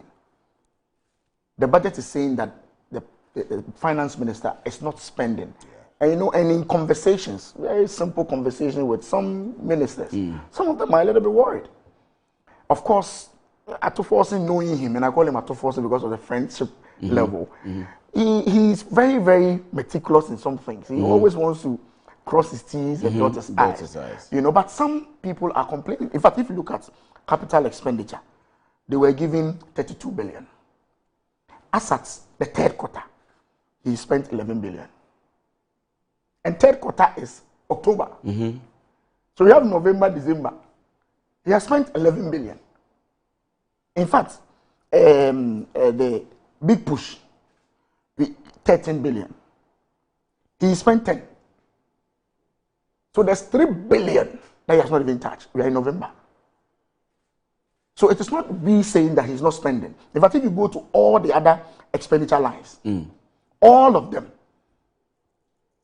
he's way, way below appropriations. And the point is that prudence? Some will say fiscal discipline. No, that's not fiscal discipline. That's not fiscal discipline. We're giving you money, spend it. And you are spending it on not just frivolous things. You are spending on major capital expenditure. As we speak now, which school has been constructed? Which hospital has been constructed? Those are capital expenditure. Those are important capital expenditures. So, are you saying the abandoned projects are not being? We are continuing them. if you want to get into that, you will see most. The point I'm making is that we are saying that we've given you some appropriation. Use it to help develop the country. The fact that you are not spending does not mean you are being prudent. But what it means is that you are denying other very important sectors the opportunity to grow. That is our concern. So we are not the ones saying that he's not spending. It is his own budget that is saying that. It could also be him auditing those spaces and assessing whether the money should go at those particular times. So requisitely look at the periods for which he has to send to say he wants to spend 13 billion. Yes. He did the calculation. Yes. That's a projection. He did. I didn't say that. That's a projection. No, he said he was going to spend. That and we gave him the money. But that's the. And so, for example, when in the government agencies they are leaving office and there is money, they have to go back to the chest. It means that the money has gone. But Youth Employment Agency, we gave him 583 million. He spent 488. Student Loan Trust, we gave him 6 million. He's giving 3. Yes, you see, it all depends on what comes into the kitty. Also, this is to they are auditing. Yes. Absolutely, and so that's also another problem with revenue. Yeah, it's revenue. Yes, but if your revenue comes in, but that's the problem. But I'm also saying that, bro. For example, I just want to respond to him. If revenue, you said he was going to get 189 billion. As I speak to you now, he's only rating 124. Yes. But that should be a worry to you.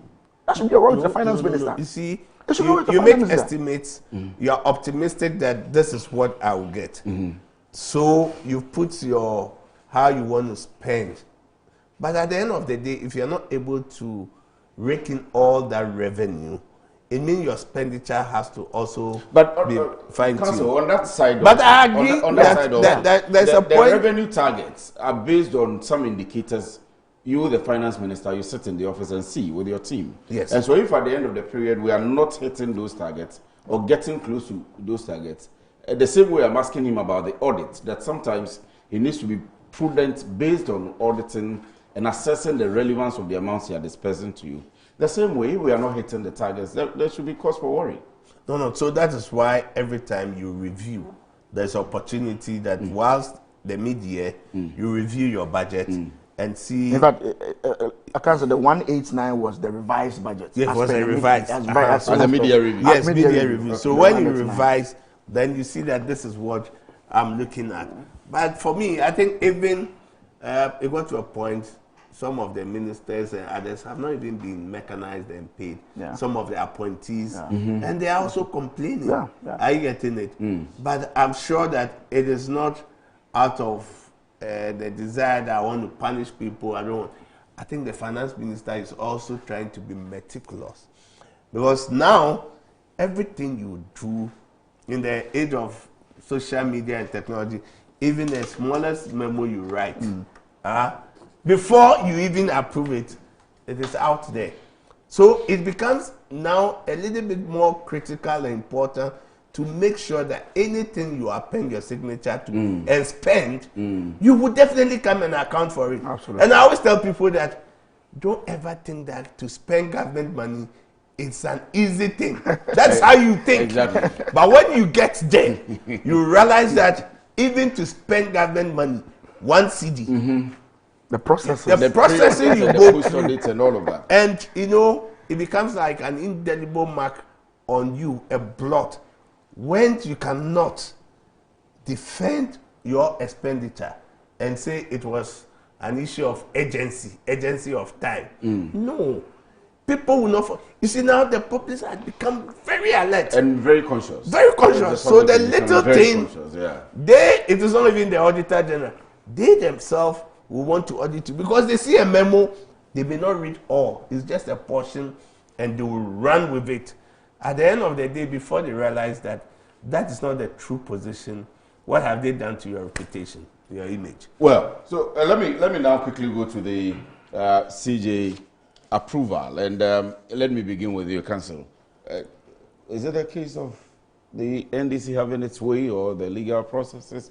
Finally, after the back and forth from Parliament before the vetting process, throughout the vetting process, even the post-vetting, the approval process had to endure a lot of back and forth from both sides of Parliament. But finally, he's been sworn in. Yeah, we have a new I think let me use the opportunity to congratulate him that the helm of affairs has been given to him, and he has a responsibility, a huge responsibility, to make sure that the judiciary, as he has said, is put on a pedestal that the issues of bias, the mistrust and suspicion by citizens, especially when we are polarized, cases that come with political undertone, that thing becomes a thing of the past or is thrown into the dustbin of history.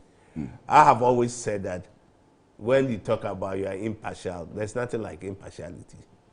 Everybody has biases, has allegiances, we know where our chips fall, but you can be fair and objective. Everybody will know that this one, it's fair. I'm saying this because the process by which he came in has been in a quagmire of controversy and the rest, right? One thing we should not forget is that politics is steeped in legal matters. So legal matters, our constitution was product of politics, right? And this Article 146 has always been there. It has been used. But the process by which maybe whilst campaigning, things are being said, and some people said, look, there will be petition. We will file petition for the removal of the Chief Justice, has made it look that it was a political orchestration. It was orchestrated. But it was the law, the process that was used. And for him, Chief Justice, he needs to prove to those his critics. Beyond reasonable doubt. Yeah, but they should prove to them that, look, I'm a man. Justice Bafo-Bonny, he told me something way back, and, it has worked on me. That was 2013 when we were doing the petition. He called me and said, Adaudi, Victor, you see, I'm somebody. When you are not my friend, when you are my friend, you come and you want to carry my favor. If I'll help you, I will do it. But if I will not be detriment to you. I will leave you as how you were so that you can go in peace. So I'm not one person that because I say I don't like your face, I'll do this to you. Or when you come to me and you want a favor and I can't do it, I'll make sure that I do the worst thing to you. That principle has been with me. This is a man, he will speak his mind. And for me, I'm praying that he should be able to live this 1 year that he has. Lift the judiciary to a pedestal. That he proves everybody that once they felt that maybe he's an NDC, he was NPP at a point in time, people would see that this was a man who was just doing his duty, and he did it dutifully, graciously, he did. So for me, he should take all that has happened, the minority they have said, and what the majority has said, put it together, and his speech was actually refreshing. His speech was that, look, this is where I want to take the judiciary to, and I pray that he will do it.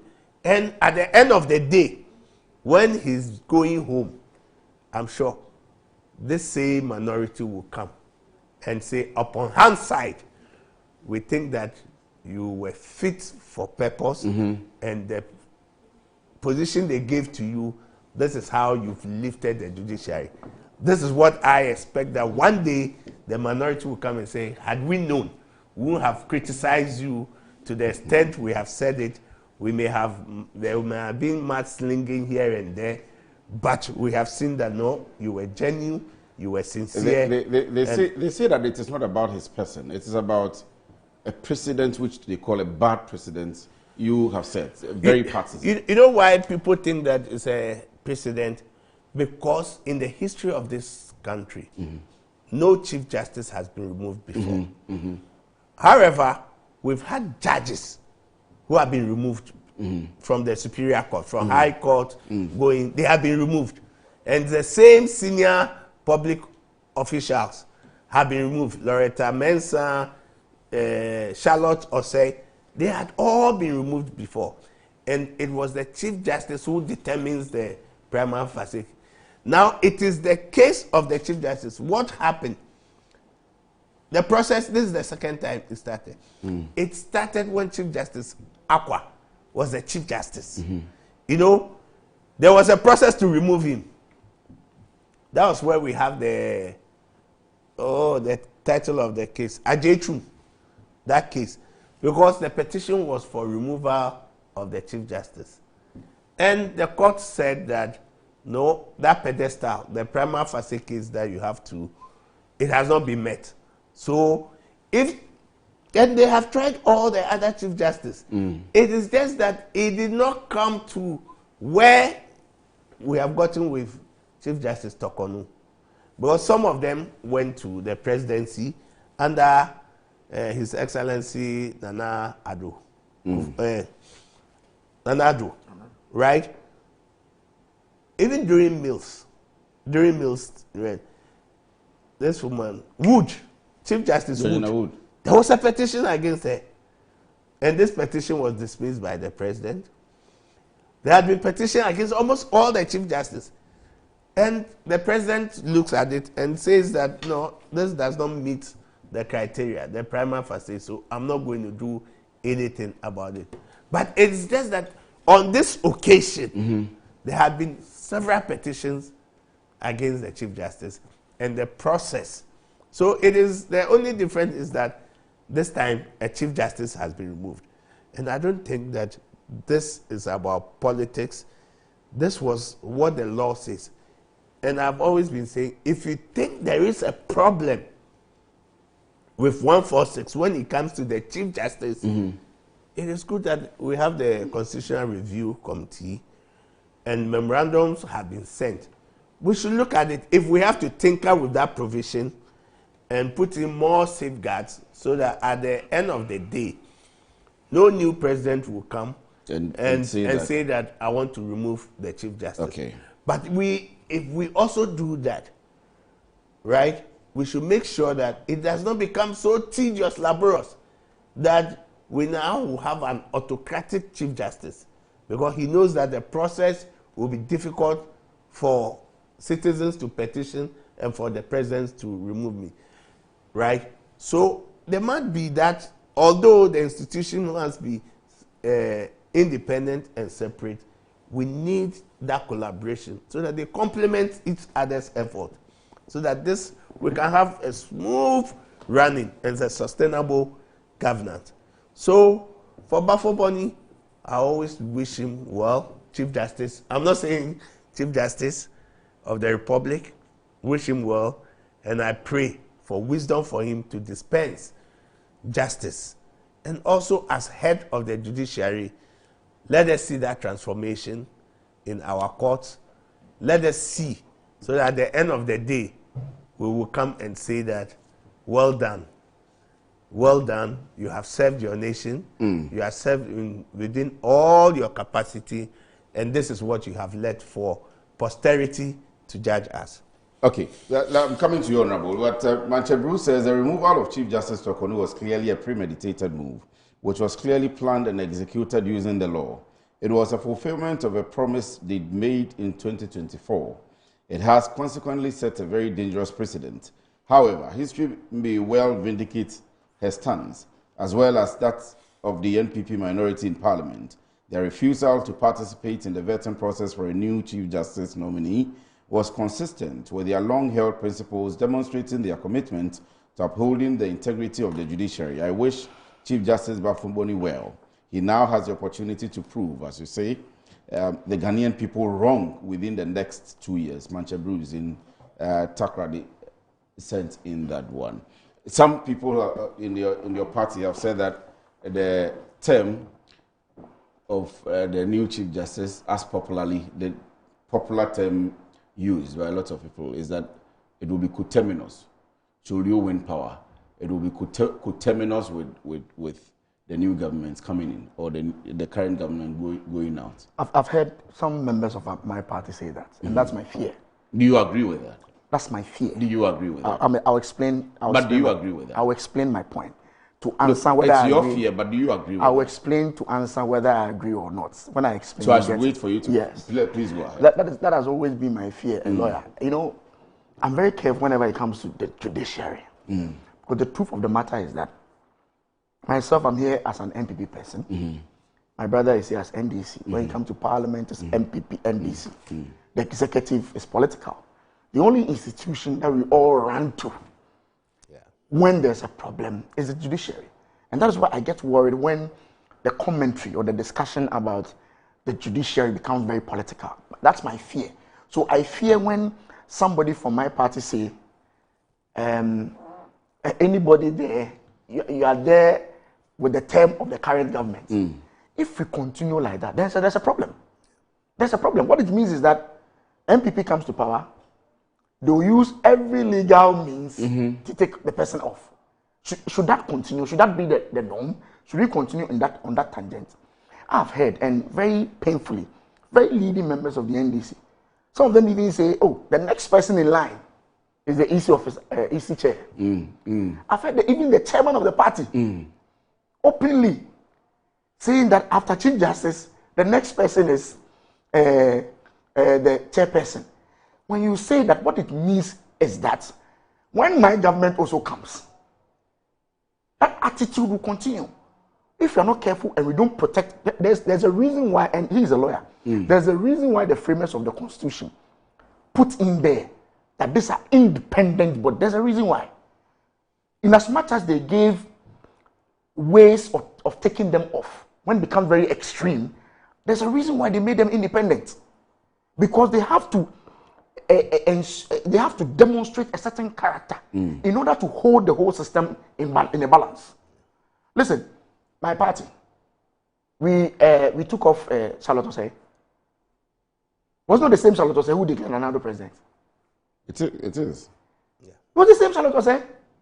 In spite of all the things we said to her about her, She performed her constitutional duty, and after the election, what happened? She had no option but to declare the winner. This current woman, who we have been told by the chairman of the current party saying that she's going to take the woman off, she's the same woman who declared His Excellency John Dramani Mahama president. She swore him in. In fact, she's the same person who said, on the basis of the authority given to by the Constitution, vested in me, I declare His Excellency John Dramani Mahama president. But it's the same person. This government is saying they want to take it off. So we have to find a way of moving, or I mean, I don't know what the kind of. We have to be very careful how we deal with these independent bodies. We have to be very, very careful. Listen, just as my lawyer said, this is the first time we are taking off a Chief Justice. Yeah. It is not easy. The Chief Justice is the third in command or the second in command. After the President, I'm sure the Vice will come. Yes, then Speaker of Parliament. Then the Chief Justice. So, yes, so the Chief Justice, do you know that if the President and the Vice and the Speaker are not around, the Chief Justice is the President. He's the commander. So it is not an easy or very simple position. You know, so for you to ascend onto that position, it should be out of all this controversy. Listen, all the things I've been hearing about Bafuboni, his person. I'm not sure everybody has talked about his person, his character. Everybody thinks that he's a fine gentleman, a lawyer of so many years of standing. He's moved through the ranks. Everybody is worried about the processes that led to he ascending to that particular position. It was like we took somebody off just to put you there, when indeed he could have been nominated by like any other person to be the Chief Justice. And that is my worry. The minority have raised issues about a case being in court, the former Chief Justice having some cases in court. We've argued that, why don't you relax and wait for, he's a lawyer, maybe he could say more to me. Why don't you relax for the whole processes in courts, both in Ghana and elsewhere, to conclude? I think the Attorney General was asked this question, and he says, when the case is concluded and it's in the favor of the Madam Tokono, the President will respect it. That's what he said. He said the President will respect the law. And remove. Maybe that's where I don't understand. I want to find out what then happens. What if after this whole process, the Madam Tokono is exonerated in court? What happens? What happens? Maybe he will help us. What does the Constitution say at that particular point in time? What processes will trigger? Do we reinstate her? What happens? Or once this one has been sworn in as an independent person, taking him out also goes through some certain processes. What happens? Maybe you assist me. You know, the crafting of the law is an interesting thing when judgments are being given. This will be a gray area. It will be new that, yes, she has cases pending in the court. Yes. But there are two issues when you have cases pending in the court. Should that be the position that let's finish the cases before a Chief Justice is appointed? That means that any person, any litigant can go to court and file something and say, I have an issue, so stop, the system should be stopped, right? And whilst it's a public duty, it's a constitutional duty, you cannot leave it and say that until this is fulfilled. That's one position. So now, that's why we're saying that irrespective of the fact that you have processes pending, if your rights have been vindicated by the courts, what the courts will pronounce, there will always be a workable solution to that. Maybe once you've lost the position, you've been removed for a stated misbehavior or misconduct, right? That means that you may lose your benefits attached. So if you win the case, then that means you'll be restored to your position. Now, when you are restored to your position as a Chief Justice, that is when I'm saying that there can be workable solutions. Yes. That, look, you will go home as a Chief Justice, right? All that is needed to be accorded will be accorded to you. So it will not be in the history to say that you were dismissed and you lost all the So I'm sure but there are you may ways. not be restored to you come may back not be restored to sit on as a chief justice. But you will be recognized. You'll be recognized and said that look, you were the chief justice of the state. But is that what she's fighting for? But now you see, now. Fortunately for her, I'm sure she has some years. She has some luxury of years. I think about 8 or 7 years to go, right?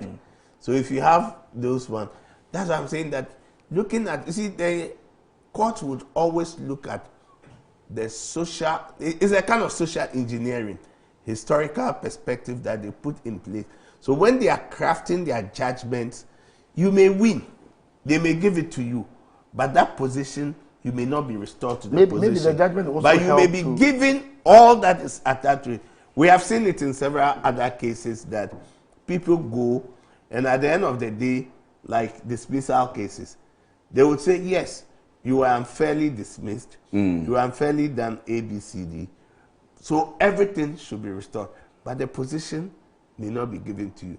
That does not mean that you've not been recognized. Okay. So I'm sure that once the cases they go through, and we've had all this, it's a learning curve for all of us. And I'm sure that, you see, one thing I get surprised sometimes is that the judges, before they come out with a judgment, the way they weave it, the way they craft it, most of those judgments stands the test of time. Today, you think it is against me.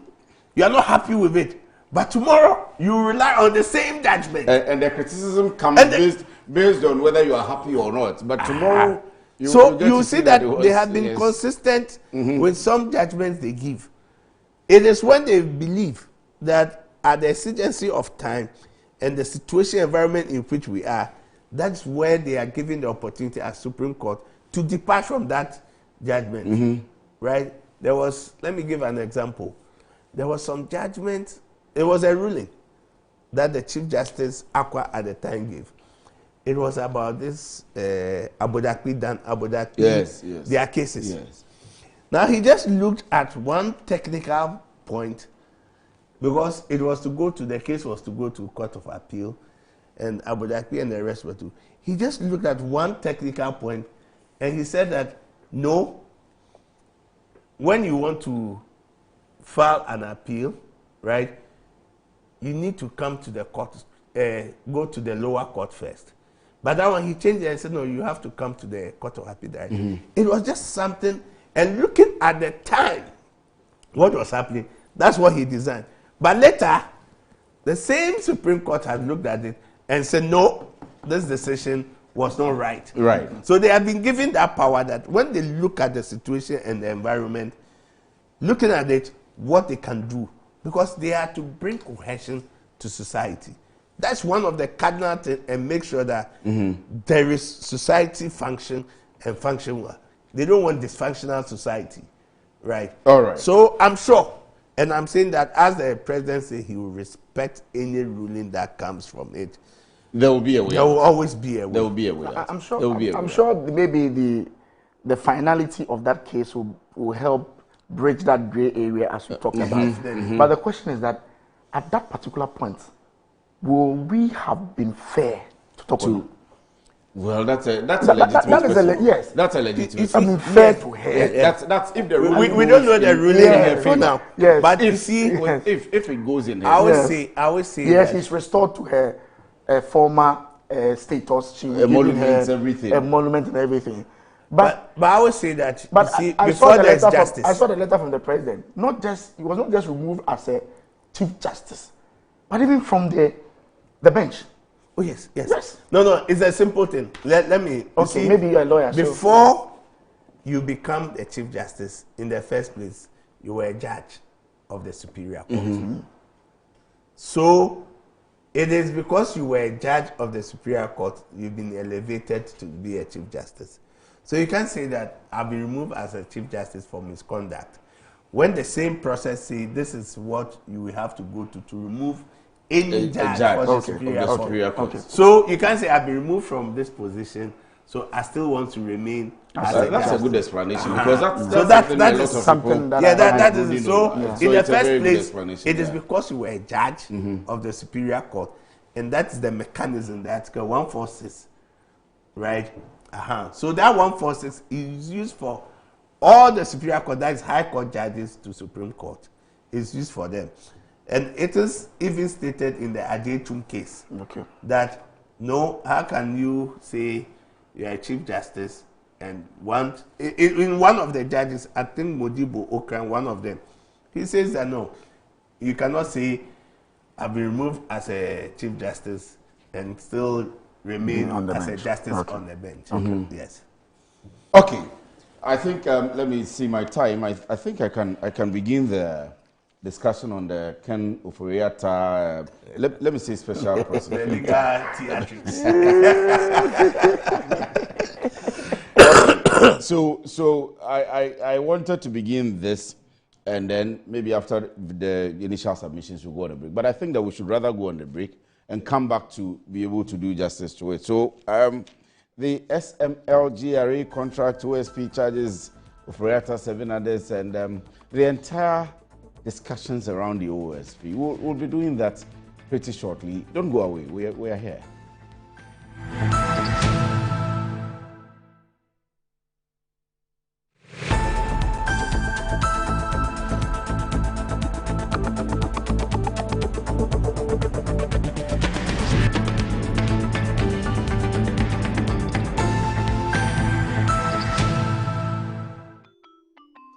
Start your kids' day the right way, filled with confidence to take on any challenge. Pepsodent Kids contains the right amount of fluoride and sugar acid protection to care for their developing gums and teeth.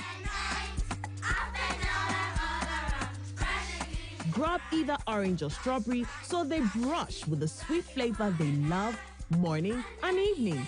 Pepsodent Kids, giving your children a bright smile for a brighter future.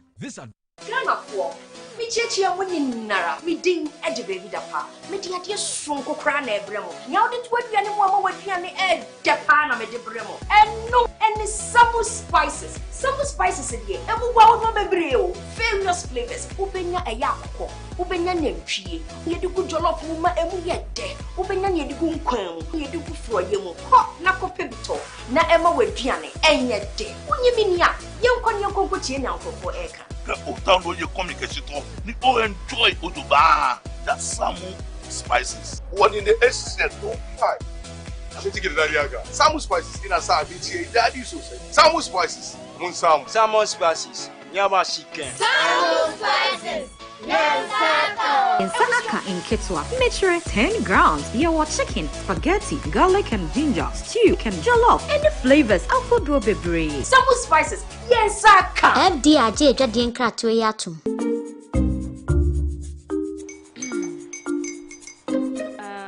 Kwame and his uncle are almost here. Wait a minute. This one too, your friend Kwame. Wait, Kwame.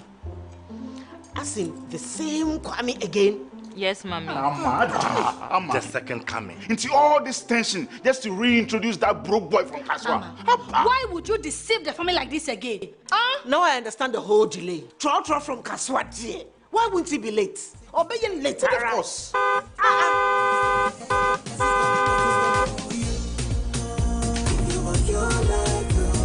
Star 712 hash, star 712 hash.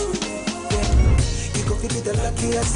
Copy from Toja be luckiest. From not the cause she be luckiest. Yeah, you go feel be luckiest.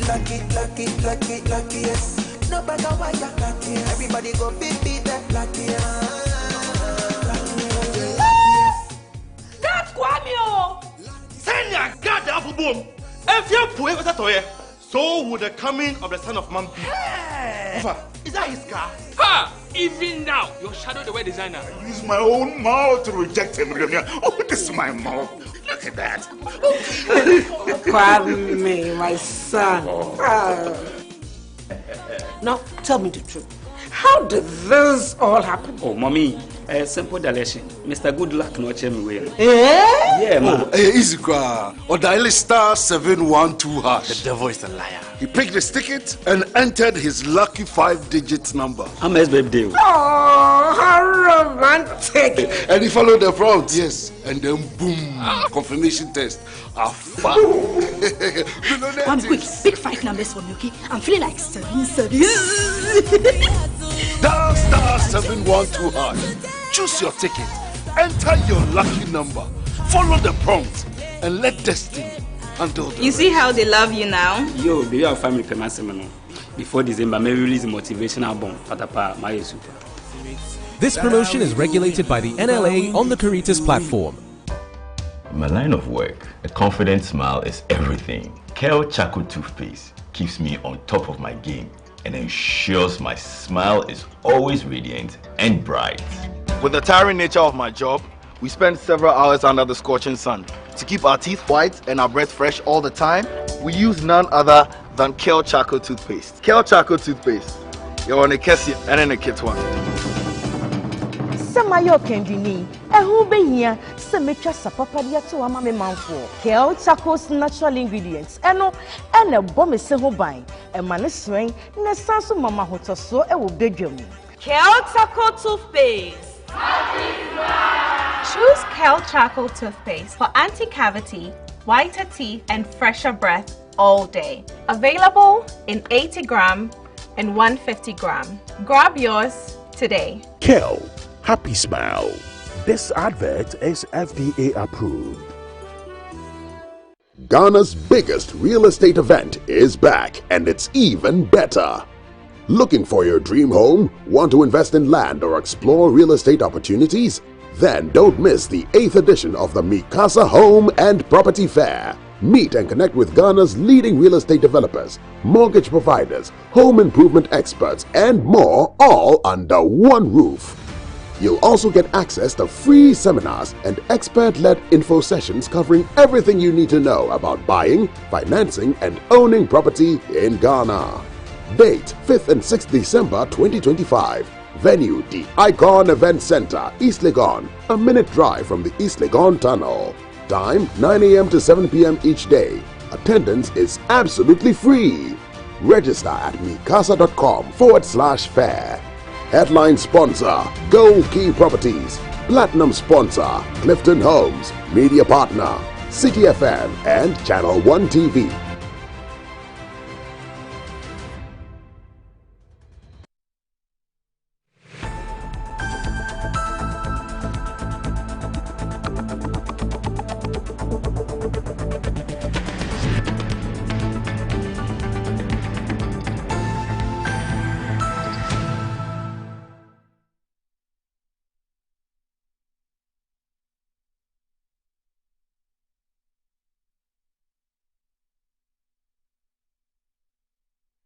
Well, so we are in the studio having still a lot more discussions. But let me play my role as a simple host, and then the panel, the experts would have their say. So I introduce the topic of the OSP, specifically on the SML GRA contract, where yesterday we saw on social media.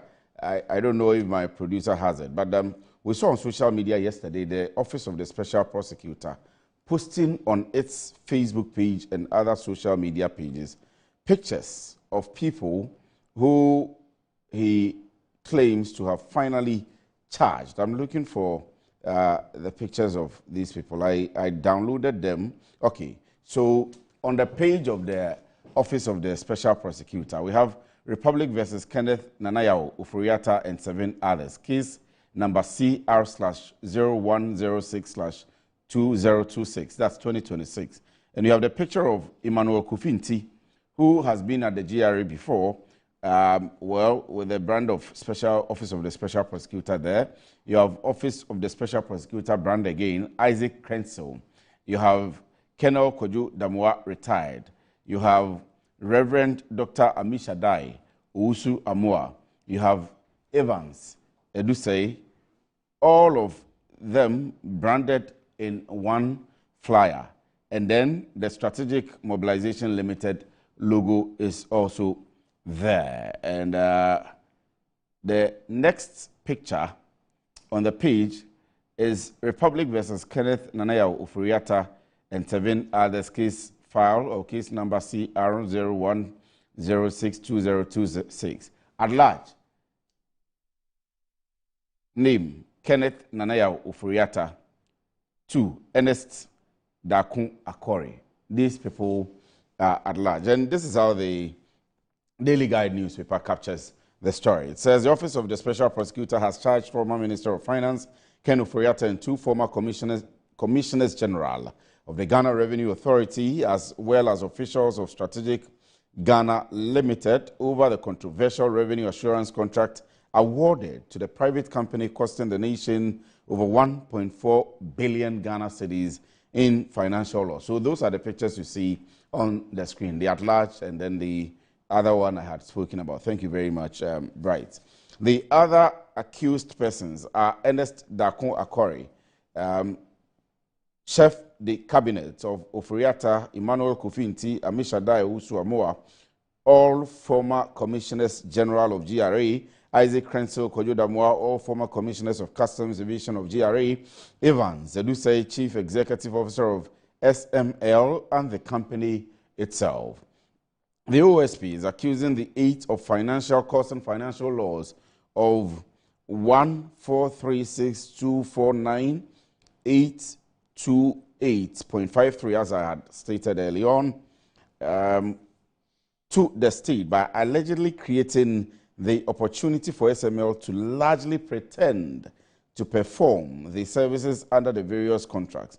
Together, this is the part that interests me, and after here, I'll hand it over to the Honorable. Together, they are facing a total of 78 counts of offenses, including causing financial loss to the state, corruption and related offenses, using public office for profit, and attempt to commit criminal offense of influencing the procurement process to obtain an unfair advantage in the award of procurement contract. Other charges include conspiracy to commit the criminal offense of directly or indirectly influencing the procurement process to gain an unfair advantage, conspiracy to commit the criminal offense of willful oppression, false certificate by public order, and entering into an agreement with a financial commitment that binds the government for more than one financial year without prior authorization by Parliament, contrary to sections 33 subsection 1b and 98 1d of the Public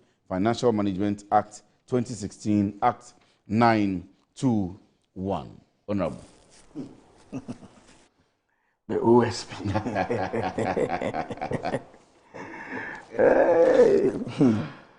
Lawyer, you are here. How fair is it to have people displayed on social media with inscriptions? They're holding some inscriptions, you know, and all that is happening is that you are informing us that they are being investigated, and you display this kind of thing on your social media handles. People are looking at it as if these people are complete criminals. Complete criminals. You are now going through a process of investigation. Process of investigation. Lawyer, look at this. Look at this. Look at this. Wow. Look at this. Including even a certain member of Parliament. And this is the official page of the... And this is the official page of the OSP. Office of the Special Prosecutor. So what happens when you go through all this whole process in courts and these people are exonerated? What happens? Is it fair to do this? Look at this. Look at this. And this is being displayed all over the place, creating the impression that these are criminals. When you are now starting the whole process of taking them through courts, they will have their day in courts. It can go either way. They can be exonerated by a competent court of jurisdiction. And we do this to ourselves. We have to be careful, senior. We have to be careful. A few years ago, a few months ago, we were in power. Today, NDC is in power. Things can change. But I am. If the OSP, if somebody takes him to court and does this to him, this. Look at this picture. Emmanuel Kofi Nti, Look at Isaac Crenshaw. Isaac Crenshaw, a certain member of parliament. Displayed them. And you are just investigating. And these are people is who it a have real invited. picture? Is it a real picture or Photoshop?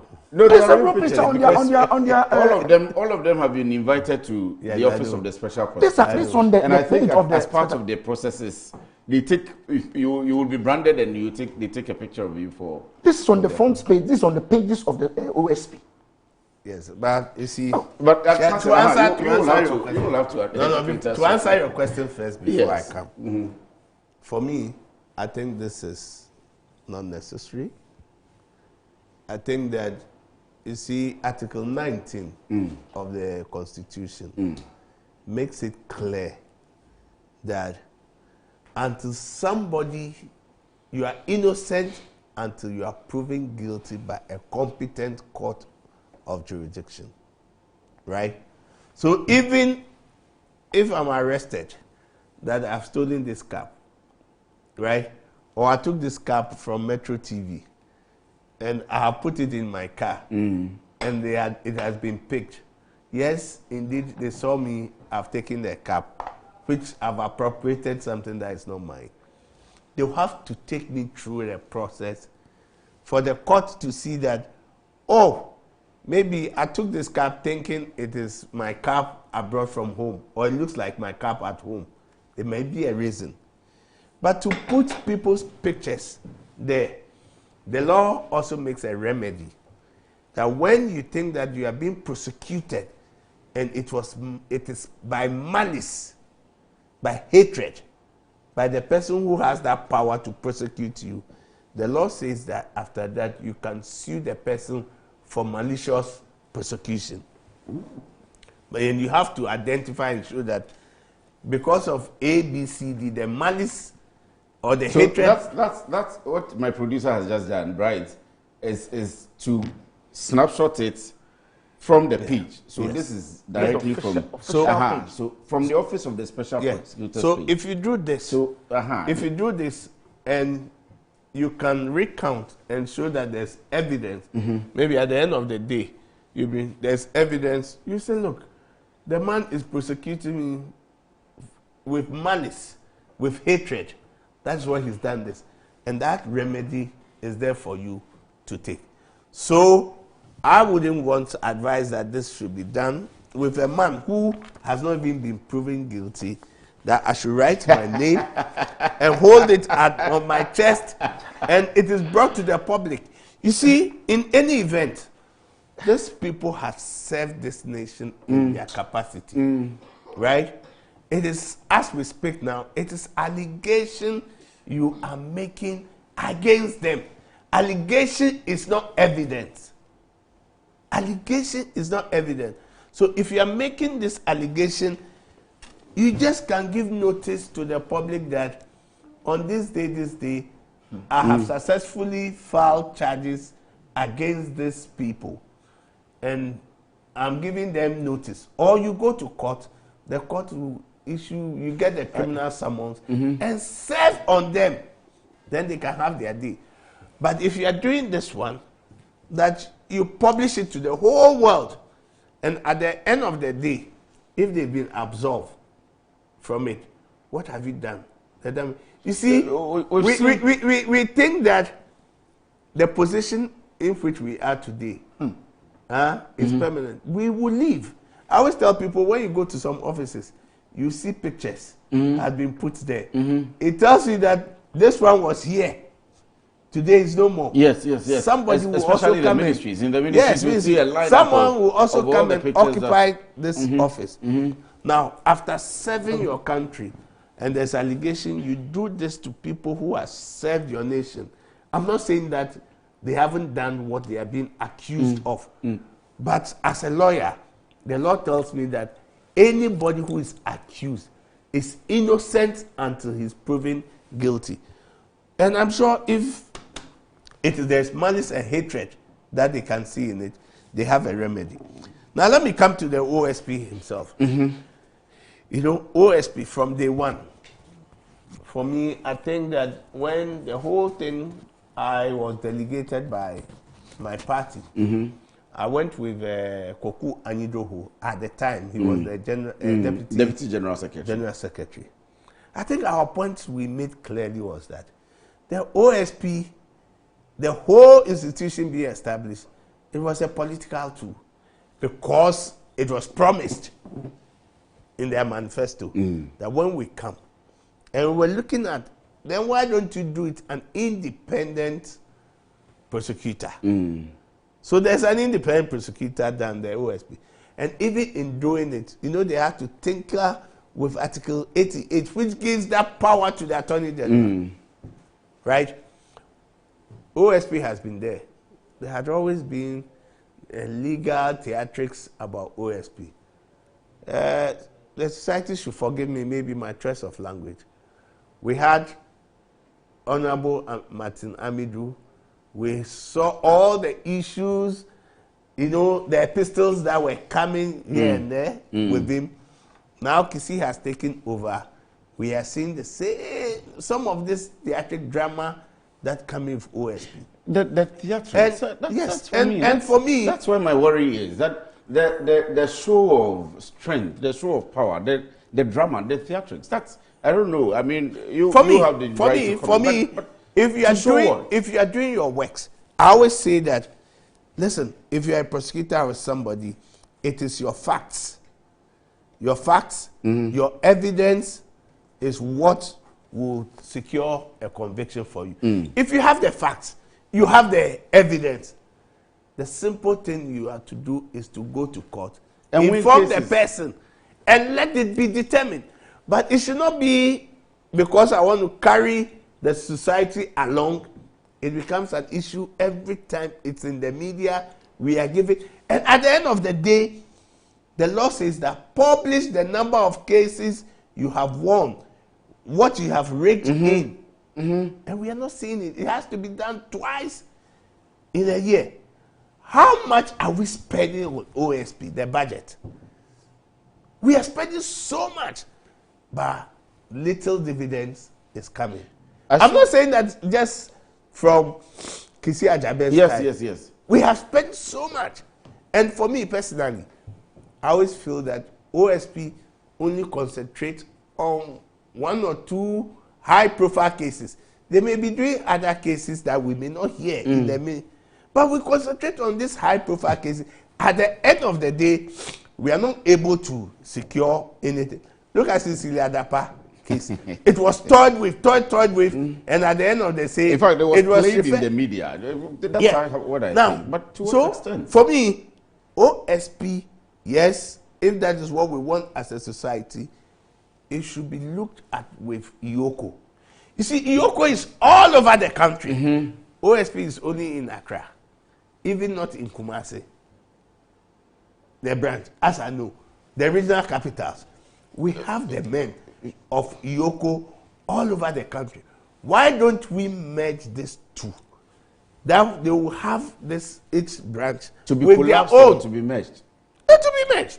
OSP. Because if they are merged, it comes back to IOCO. No. Yes. So all of them, you can christen it any name you want, but they work together. So you don't have different institutions doing similar, the same thing. OSP has investigators, IOCO has investigators, and even the mandate of OSP is limited. But we spend so much on it, and at the end of the day, we are not seeing the results. So the things that we buy, and you know, for me, if these people have been charged, an allegation, I hear 78 charges that has been put. You know, maybe the strategy sometimes is that the more they give you charges, at least one or two will get in. Yeah, are you getting it? One or two will be proven. And at the end of the day, if it is proven, it is the same punishment. Maybe they give you, there are some offenses. Those offenses are predicated on other offenses. It doesn't come alone. It's not a stand-alone offenses. So you hear they say conspiracy, abetment, all this. But the interesting thing is that if they are able to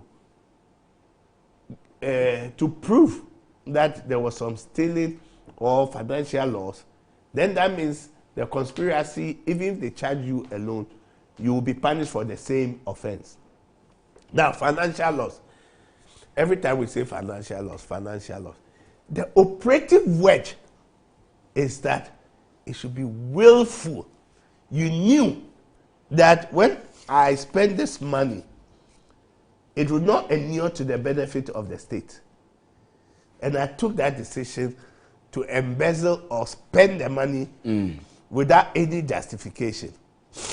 That's the operative word. So it's not like everything you charge financial loss. It's called financial loss. And if it's called financial loss, did he go through the process? What he did, is this justified?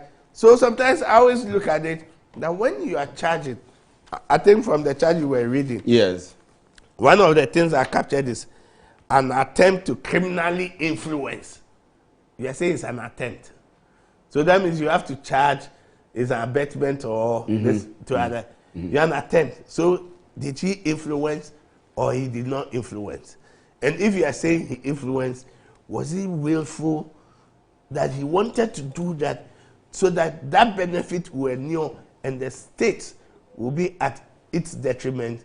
You know, these are things that, so sometimes when people say that we will jail them, I will do ABCD, I ask that, you see, the kind of evidence somebody will bring to you, you have a look at. It's different from the kind of evidence when I use my legal eyes to see. Yes. And I know that the court would admit this evidence or the court will not admit this evidence. Example is a letter you purport that is written by one of. Then I look at it, there is no date on it. You will say, oh, there's a letter to that effect. This is the letter. But I have seen it, there is no date. Or I've looked at it, the signature. So you will be able to analyze it properly. And, the signature, and maybe I'll look at the signature compared and say, oh, I don't think this signature is the signature of the minister or the person. Yes. I will contest that. But once the layman sees it, oh, I have document, I have evidence. You are going to jail him. So you go to court. At the end of the day, that document is rejected. Your case collapses. You see? So sometimes when people sit down and they're like, oh, these people will jail them, I always tell them that it is not as easy to go through the process. So if you are charging somebody, be sure that you have the evidence to prove, to show. It may take only one document, right? One document that will disprove everything and will collapse the case. You don't need so much. And only one document that may secure you a conviction. Let's see how things pan out. But for me, seriously, you can try in absentia. Whether Ken is here or not, he can be trying in absentia. Right. But it's unfortunate for me, I think Ken should be able to come back and say that, look, I was a finance minister. I took a decision based on ABCD. If the law permits me to take it, so be it. If the law doesn't permit you to take such a decision, he probably feels that the way the OSP has behaved, he would want to quote unquote tame him before the court legal proceedings. Put him behind bars over. No, but you've gone to court, you've lost all. Are you getting it? You can go to court to buy time. But look, if you've done something, I've always said, anything I do today, I should be able to defend it tomorrow. Yes. Right? And if I'm able to... Not when you can't trust the behavior of the OSP. You don't know what will happen if you come. If that is it, that gives you opportunity that in court, I can expose the person that you are doing this because of A, B, C, D. Right. Right? But I think that once the law has given the OSP that prosecuting power, right, it behoves on Ken to make sure through his lawyers to come. Because this would remain a blot, the allegation on his career, on his family, and even his descendants. Right? Look, his father was an MP, right? Ken. He was a lecturer. There's some few other things that may have happened. Positive and negative. At the end of the day, it will have effect on the former minister. I agree. So I think that it is his choice to make himself available, and if he doesn't make himself available, the court will move on. So I'm coming to you, Honorable, but see, 3 hours after he had posted the pictures on the official page, he posted this video, and I don't know if Bright will have it. It says, corruption is, this is the caption for the video, corruption is never invisible. It leaves trails in power, paperwork, and profits, and the Office of the Special Prosecutor is mandated to trace them without fear or favor. Through prevention, investigation, prosecution, and asset recovery, the OSP works to uphold integrity in public life and protect Ghana's resources for the people, not the powerful. So let's have the video again. Let's have it one more time, and then Honorable can come in. So that's the... And on land, we have eyes everywhere. We see it all. When you're involved in corruption and think you're hiding, we will get you.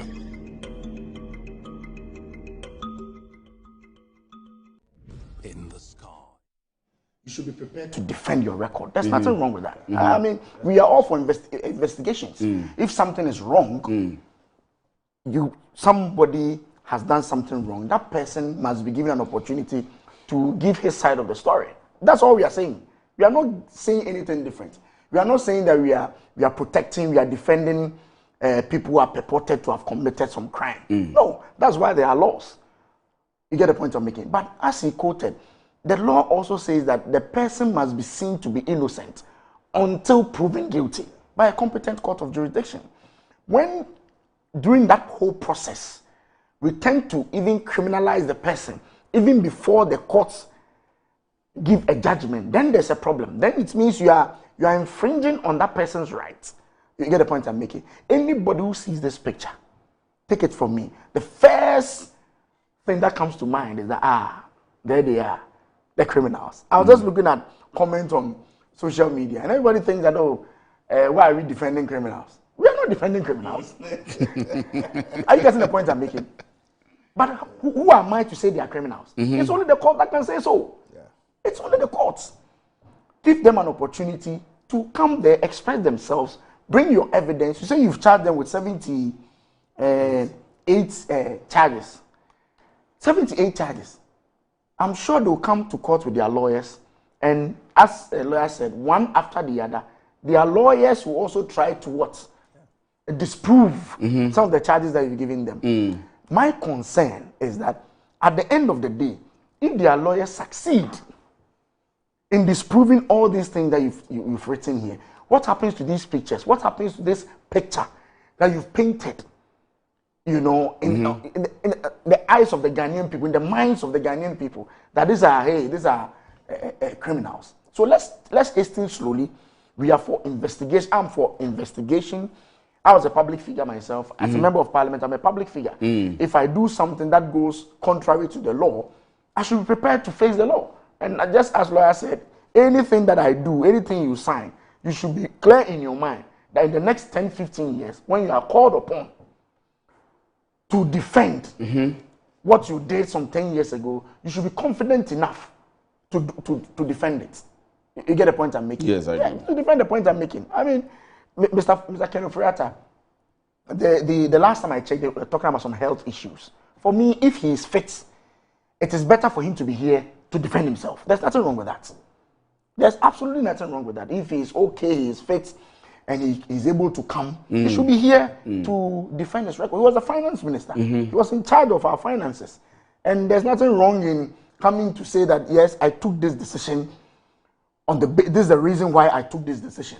You know, he should be able to do so. And I'm sure with him and his lawyers, they are in the position to do so. In fact, his lawyer, I think I heard him this morning on radio, either yesterday or this morning. Frank Davis. Yes, Frank Davis. Venerable Frank Davis. He says he's fully ready to appear in court and meet all of the 78 charges that have been... You see, the unavailability of Ken himself is also fueling the speculation. I agree. That I agree. he has done something criminal, that he's running from his own shadows because he's not available. Even if you're not well, right, there are processes you should be able to communicate and can say, look, I'll be available. These are opportunities I want to answer for my stewardship. But for him not making himself available, there is that perception. And you know, every time there is a case that goes on, we have the court of public opinion and we have court of competent jurisdiction. Yes, what weighs now, because of our political environment, is the court of public opinion. Yes, you'll be condemned, right? But is that right? But you are also contributing to that narrative.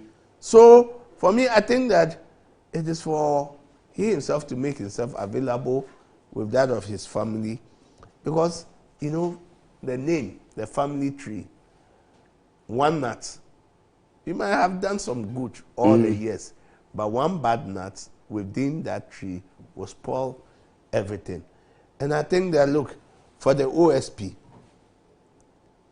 you know, this whole thing about the GRA and SML, right? If you really, really look at it, the purpose, and whilst they were doing the SML to make sure that they seal some of the loopholes within the energy sector. Yes. Right?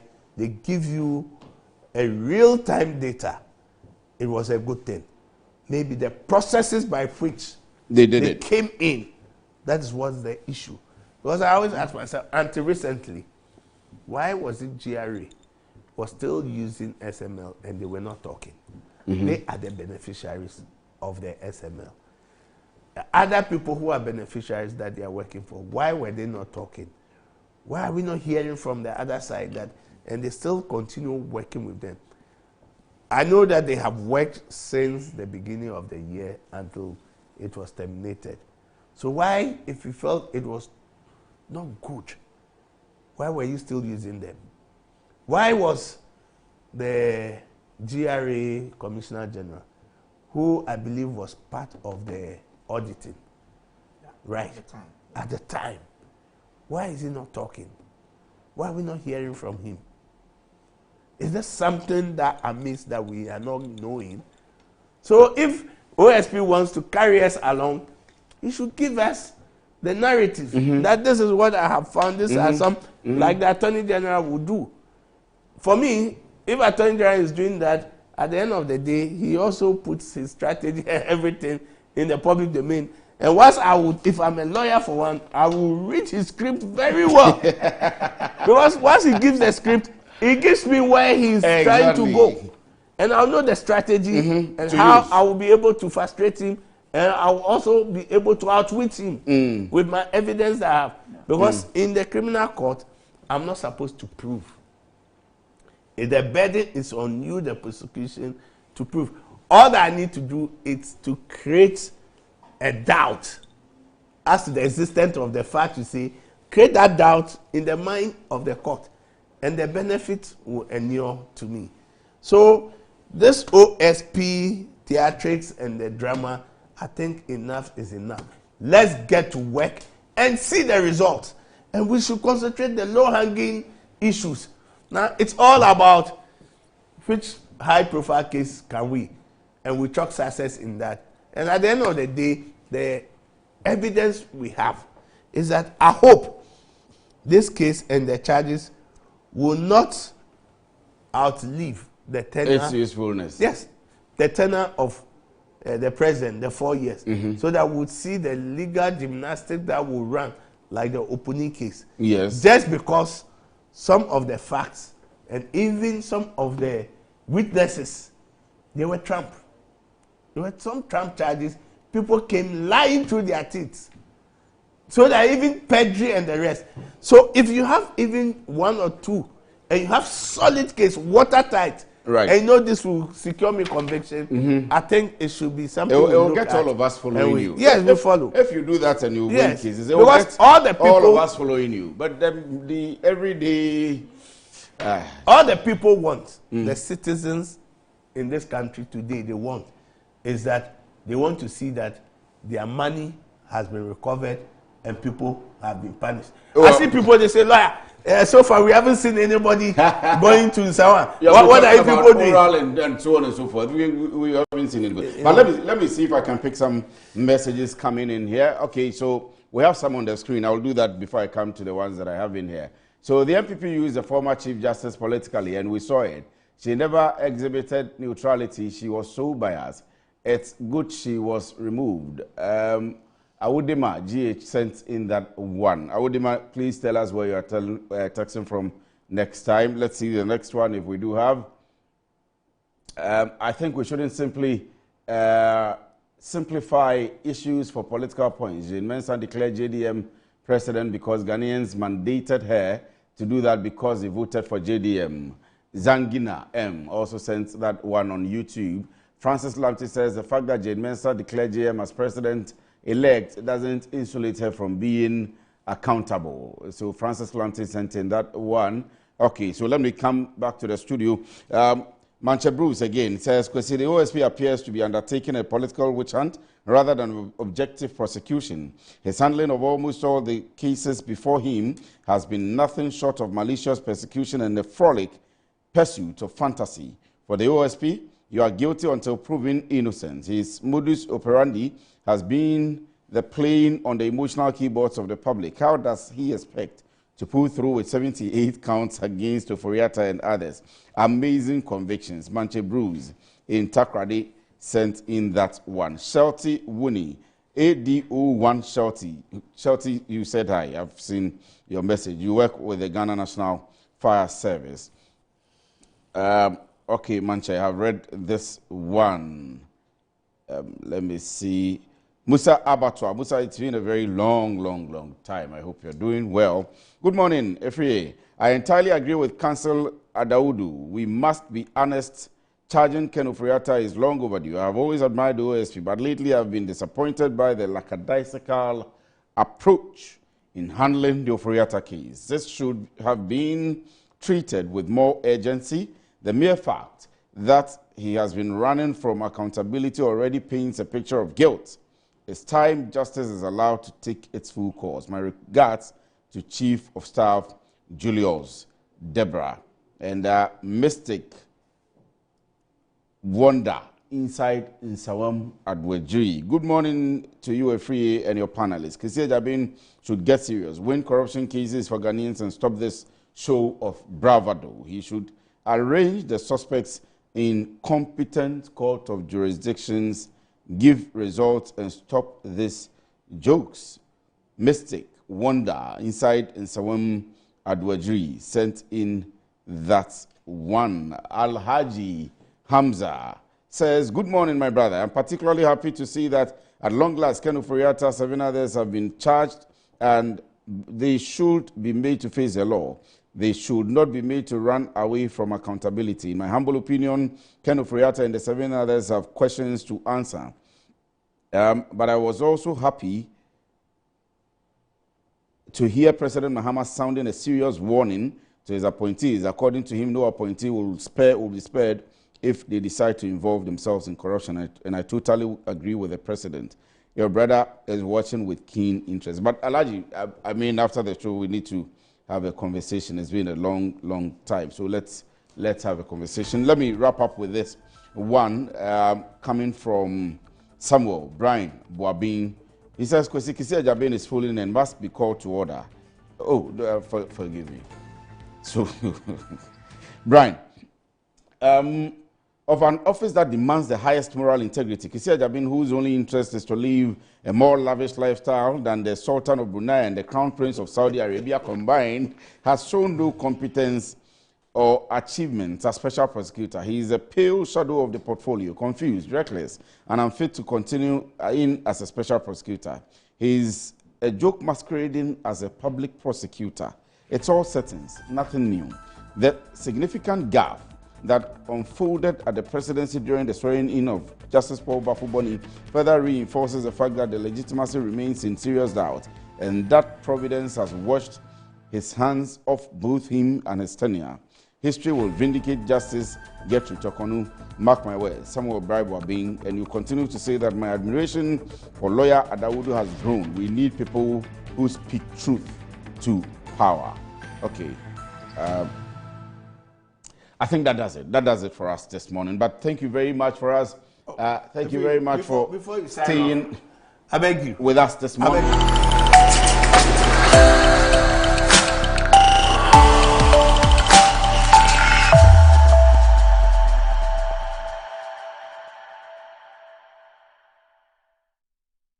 Hello, my name is Kofi Oshidapo. I'm the Director of Diaspora Affairs, Office of the President, Republic of Ghana. We're looking forward to something grand, something very spectacular, something mind-blowing that's going to happen between the 3rd and 5th of December. I don't know where you find yourself on earth, but we're endorsing one big event at the Diaspora Affairs Office. It's the Ghana Fest 2025 happening live in Den Haag, inside Holland. Tell your friends about it.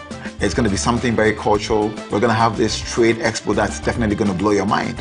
Wherever you find yourself in Europe, there's only one spot for you, Den Haag. Let's do that together between the 3rd and 5th of December 2025. Ghana Fest Europe, live in Holland, Trade and Cultural Expo is organized by Ram Media Concepts in partnership with the Ghana National Chamber of Commerce and Industry in collaboration with the Recogin Netherlands and endorsed by key government institutions such as Diaspora Affairs Office of the President, the Ministry